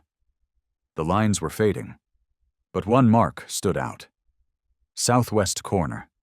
Under 12 centimeters of concrete, an old utility cavity, abandoned after a flood in '93. Jonas grabbed the drill. Rook didn't bark, didn't question. He just stood behind Jonas, ears up, eyes darting between every shadow. 3 hours in, the floor cracked. A patch of earth opened up moist, metallic, rich with the smell of rust.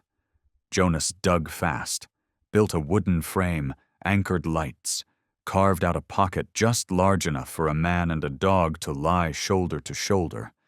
Not a hiding place. A last stand. He worked in silence, no curses, no muttering, like a man who had done this before. By nightfall, Jonas pushed the radio into the corner of the cavity, tuned to a forgotten band, just static. Then, something broke through.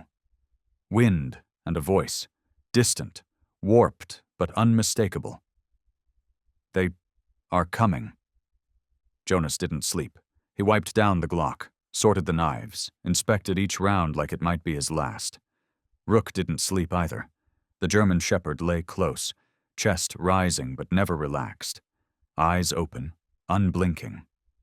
2 lives. Both once marked defective, both labeled too unstable, too broken to trust. Now gearing up for their first war. No orders, no chain of command, only a bond tested by fire, and a name once erased now spoken with conviction, louder than any command ever given. Rook. 3 a.m. on the dusty monitor, hooked directly into the radio's secure line, a single line flickered to life. No IP, no trace, just 4 words. "I am Zane." Jonas froze. The name had never appeared in Elliot's records, not once in Mercer's decrypted chip files. But something about it made Jonas's stomach clench, like cold steel. He typed back, "Who the hell are you?" The reply came instantly. "Doesn't matter. I once wrote code. I once believed in what Helix 9 was trying to build." Jonas narrowed his eyes. His fingers hovered close to the pistol. Zane continued. "But then I saw what they did to them. To Rook, to the others, and I chose not to be part of it anymore." Jonas responded sharply. "I'm not here for confessions." "It's not a confession, it's proof." 3 minutes later, a faint thump landed outside the side entrance. Rook shot up. Shoulders tight, back bristling, but didn't charge. Instead, Rook stepped in front of Jonas. Solid, silent, a living shield. Jonas moved to the side panel, the one no cameras touched. He cracked it open. No footsteps, no shadows, just a package. Small, sealed in aluminum foil and anti-static wrap, left like a whisper in the cold. Jonas picked it up, set it on the bench inside. On the cover, a handwritten note. "If you still want to believe, don't open this. If you've chosen to fight, plug it in. This is the only help I'll give." He looked at Rook. The German Shepherd didn't flinch, didn't blink, only stared at the drive, like it was something Rook had seen before. Or maybe remembered. Jonas slid the device into an isolated laptop, one he'd never connected to any network. The same laptop that still held the final journal entries from his late wife. The screen flickered. A folder appeared. Helix 9//Legacy. Jonas opened it. Dozens of files, video logs, encrypted transcripts, trial notes, test outcomes. Rook's name, over and over again, buried in lines of code meant to disappear. But nothing made Jonas rise from his seat like the last video. A dark room. Rook. 3 chains. Eyes wide with panic. Across the room, a small child, shoved in, barefoot, crying. A voice crackled from an unseen speaker. "Unit 71, eliminate!" Rook snarled, but didn't attack. He lunged, not at the child, but in front of her, digging claws into concrete, throwing himself into the metal door, trying to shield her with his own body.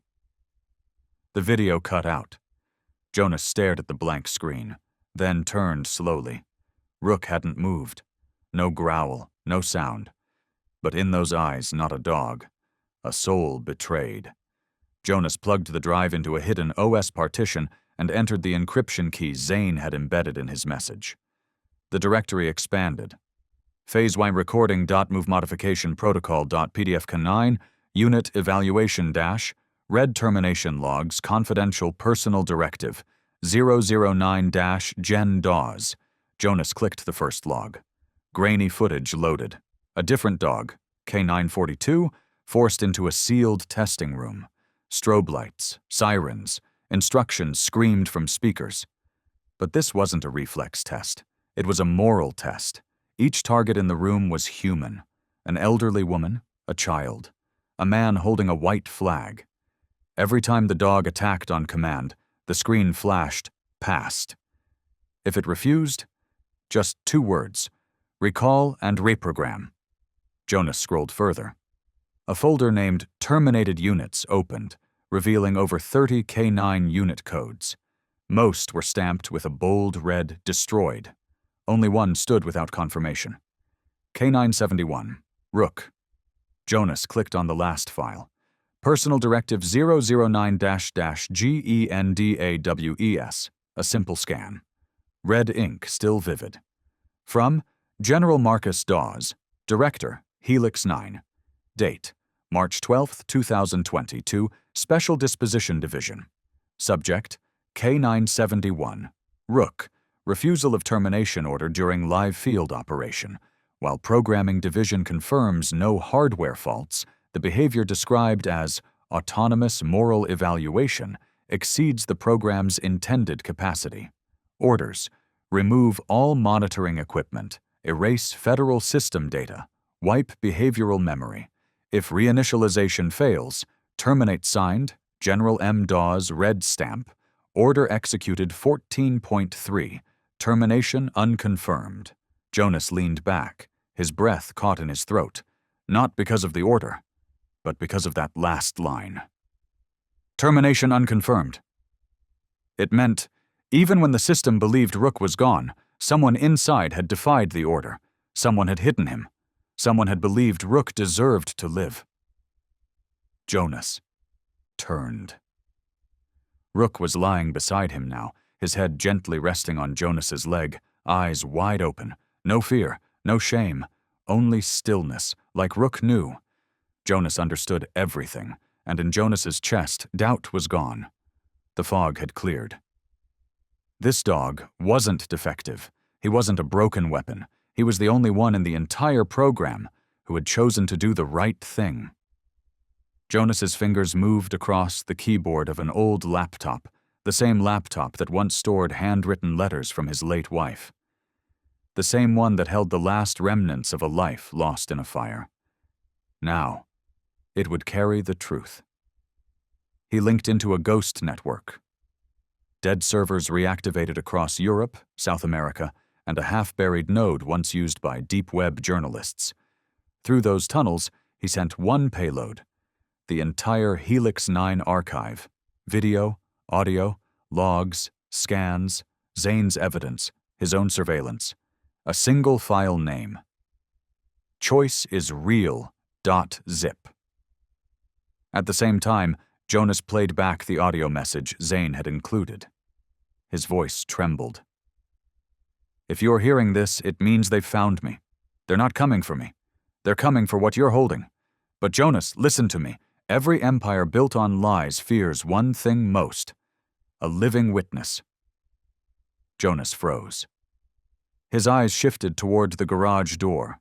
Rook was sitting by it, ears perked, muscles tense, gaze locked toward the back field. No bark. But he knew. Jonas stood, closed the laptop, slid the hard drive into a lead-lined pouch, then dragged the metal sheet across the mouth of the tunnel he'd dug the night before.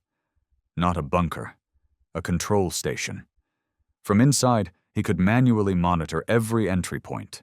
No Wi-Fi, no radio signals, just wires, steel, and resolve. A fortress built from sweat, instinct, and everything the world had thrown away.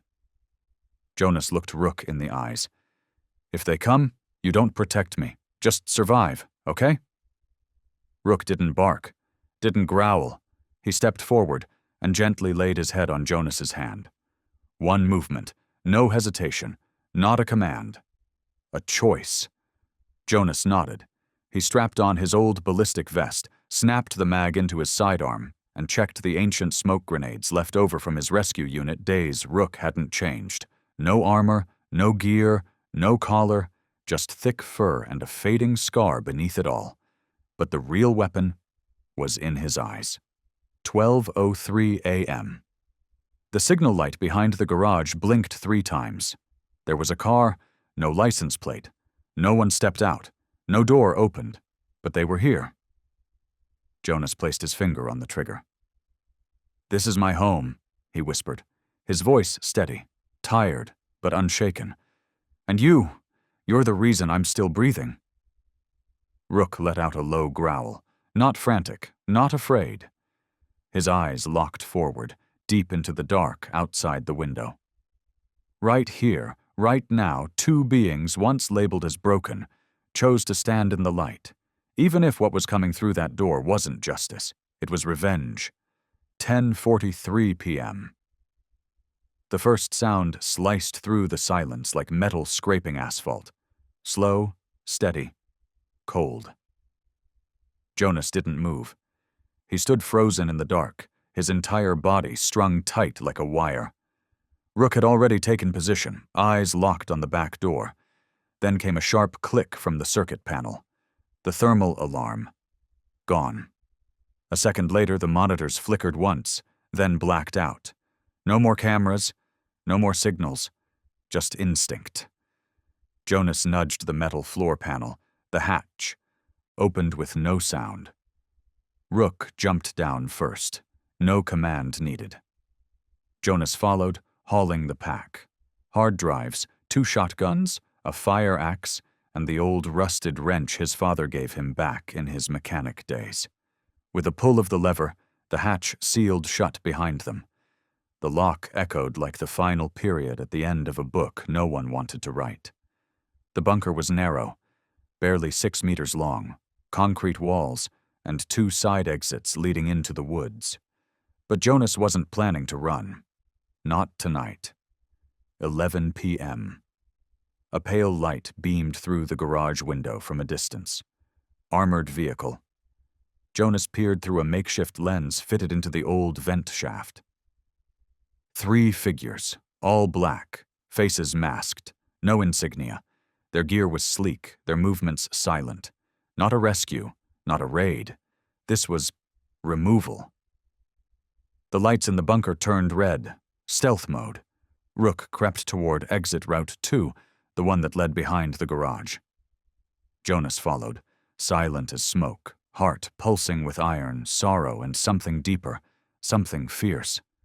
He no longer felt fear, only one question. Where would they strike first? 11:05 p.m., a clank. The front door caved under hydraulic pressure. A hiss, then silence. Jonas held his breath. No gunfire, no shouting. They entered like they owned the place. But they forgot one thing. Nothing belongs to those who try to erase what's right.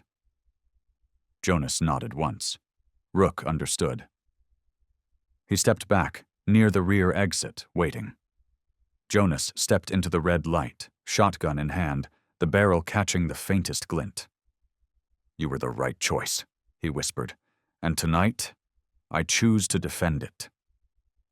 Footsteps echoed, metal on concrete, hollow and cruel.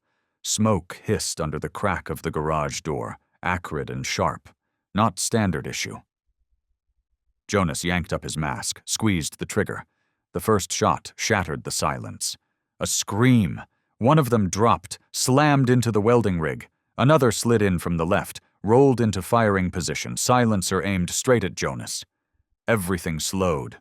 The muzzle was a heartbeat away. Rook moved. Not a growl. Not a bark. Just a blur of motion. A living missile.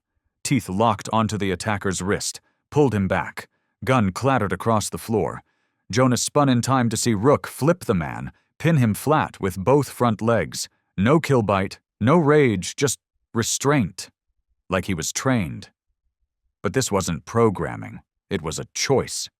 Glass shattered overhead. Another intruder, from above. Jonas couldn't turn in time. The shot ripped through his shoulder. Just one, but enough. He fell sideways. Shotgun dropped. Blood poured through his worn flannel. Rook turned, eyes blazing red, but he didn't lunge.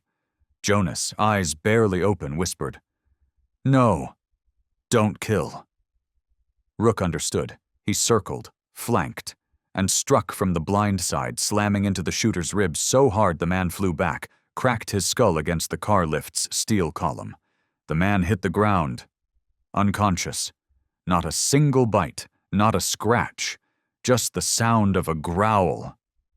This time not at an enemy, but like a warning, to whoever was still out there, watching. Then came the fire. One of the attackers had triggered a backup trap.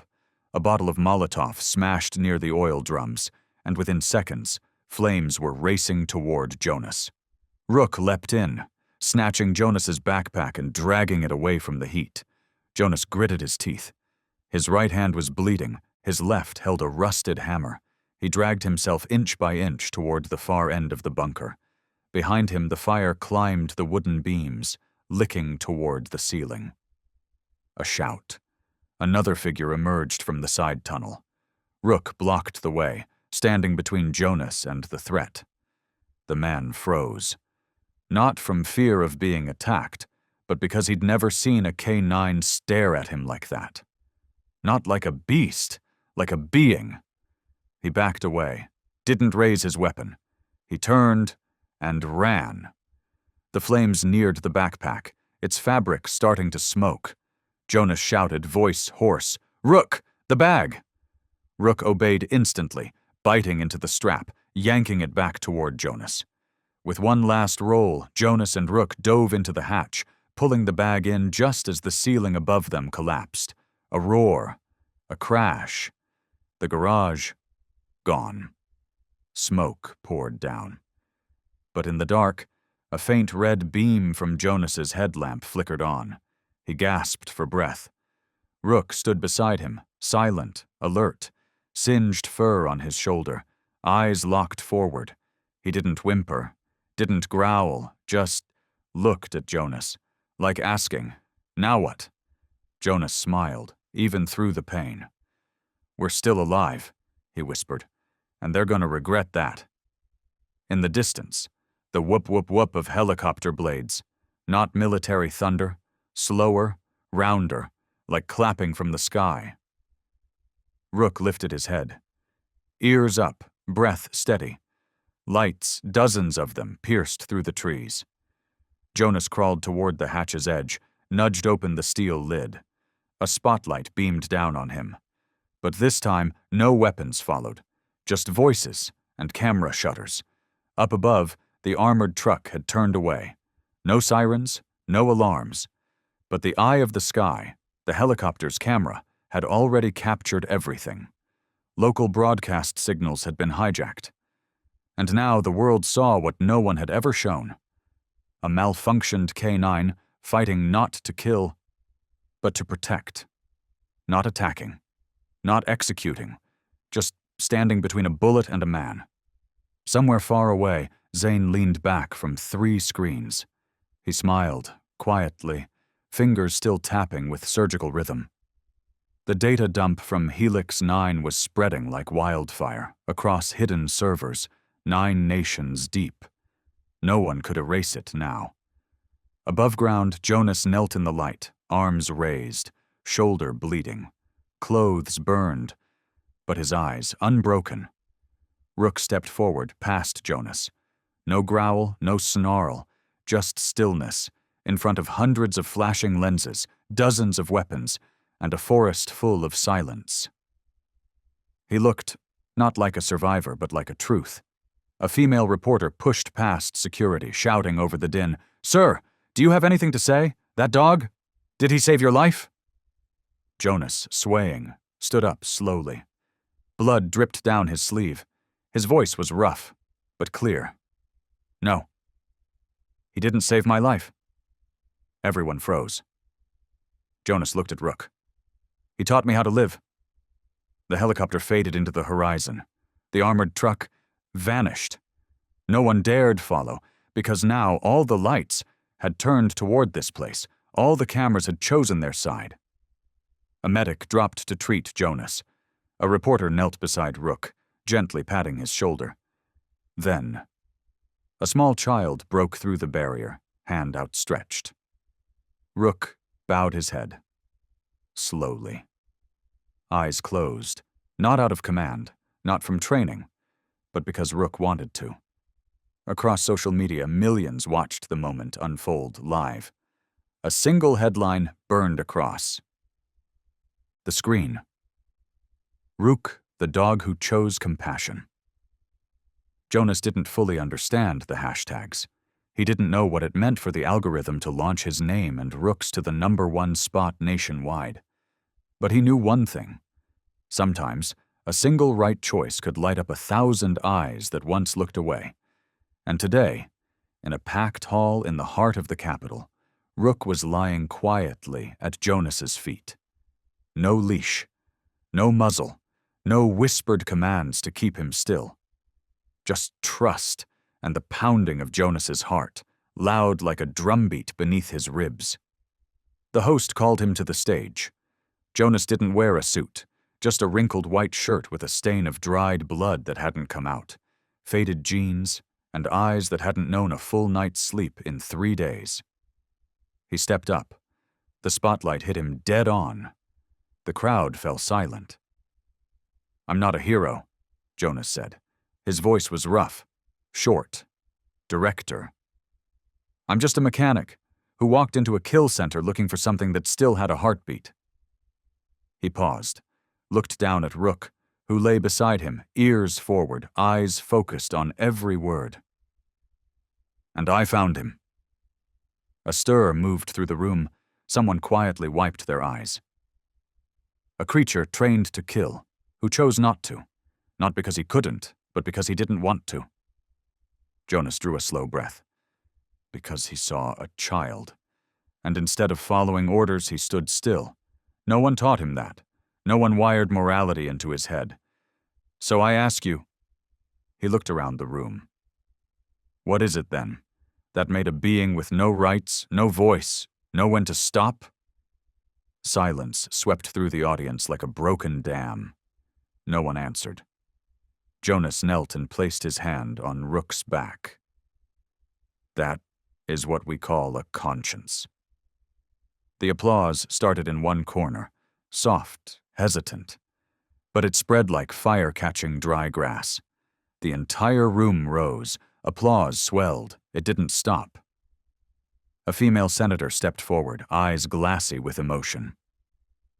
"Mr. Jonas Whitaker," she said, voice trembling just slightly, "on behalf of this community, we thank you, and on behalf of those who never got the chance to speak their truth, thank you for preserving what was right." Jonas didn't reply. He just nodded, then turned back to where Rook waited. Rook stood, as if he knew it was time, and as the crowd gently made space for them, a man and a dog without a leash, without a nameplate. This wasn't just a hall anymore. It was a witness, not granted by law, not certified by ranks, but by the eyes of those watching. 1 month later, Jonas rebuilt the garage.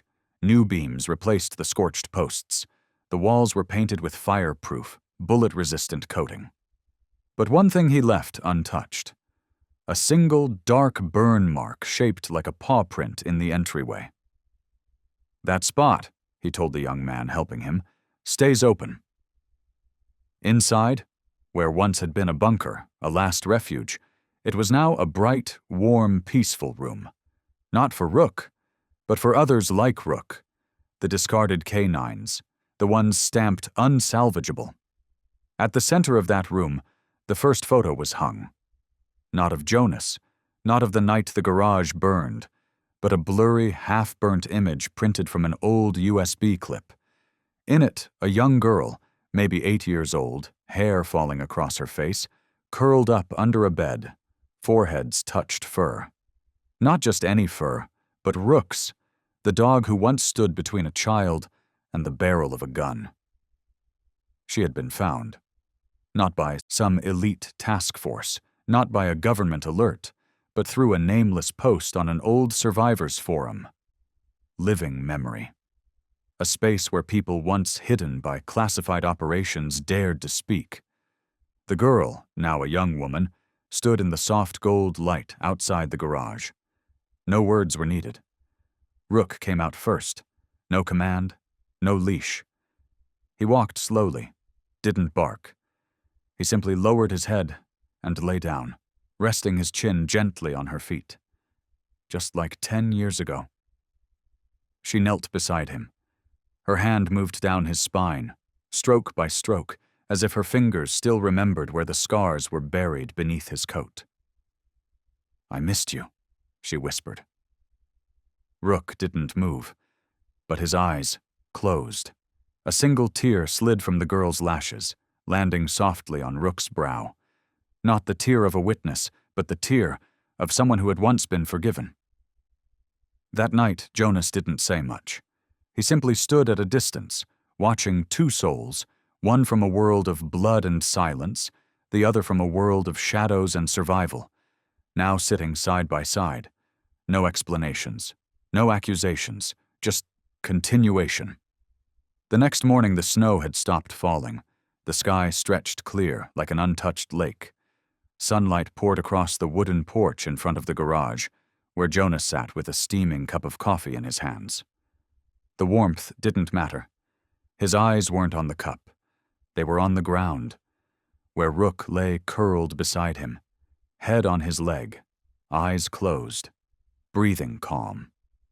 On Rook's chest, no serial number, no barcode, no trace of the system that once tried to erase him. Only a small brass tag, hand-carved by Jonas. Italic letters. Simple. Rook. "You know," Jonas murmured, placing a hand on the dog's shoulder, "I used to think I was the one who rescued you." Rook flicked an ear, didn't open his eyes. "But now I know. You're the one who saved me. You pulled me out of myself." In the distance, the sound of cars pulling in.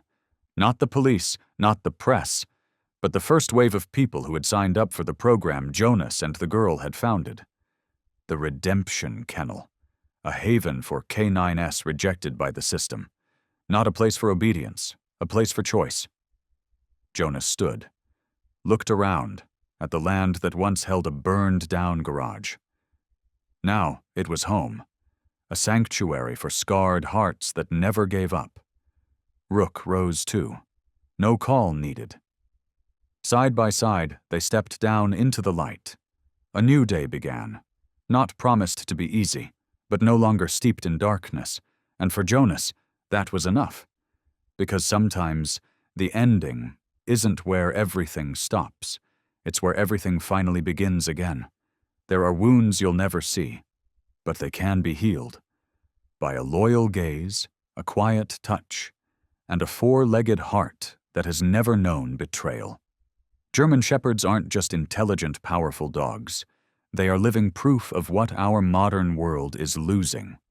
Conviction, compassion, the courage to choose what's right, even if it hurts. Rook, once labeled useless, became living proof that true worth isn't defined by compliance, but by the strength to stand for life. If you're watching this video, please remember, sometimes the only thing that can save a human soul doesn't come from another human, but from a creature who can't speak, yet loves you more than life itself. Love animals. And if a dog has ever trusted you, never treat that as ordinary, because to them, you are everything.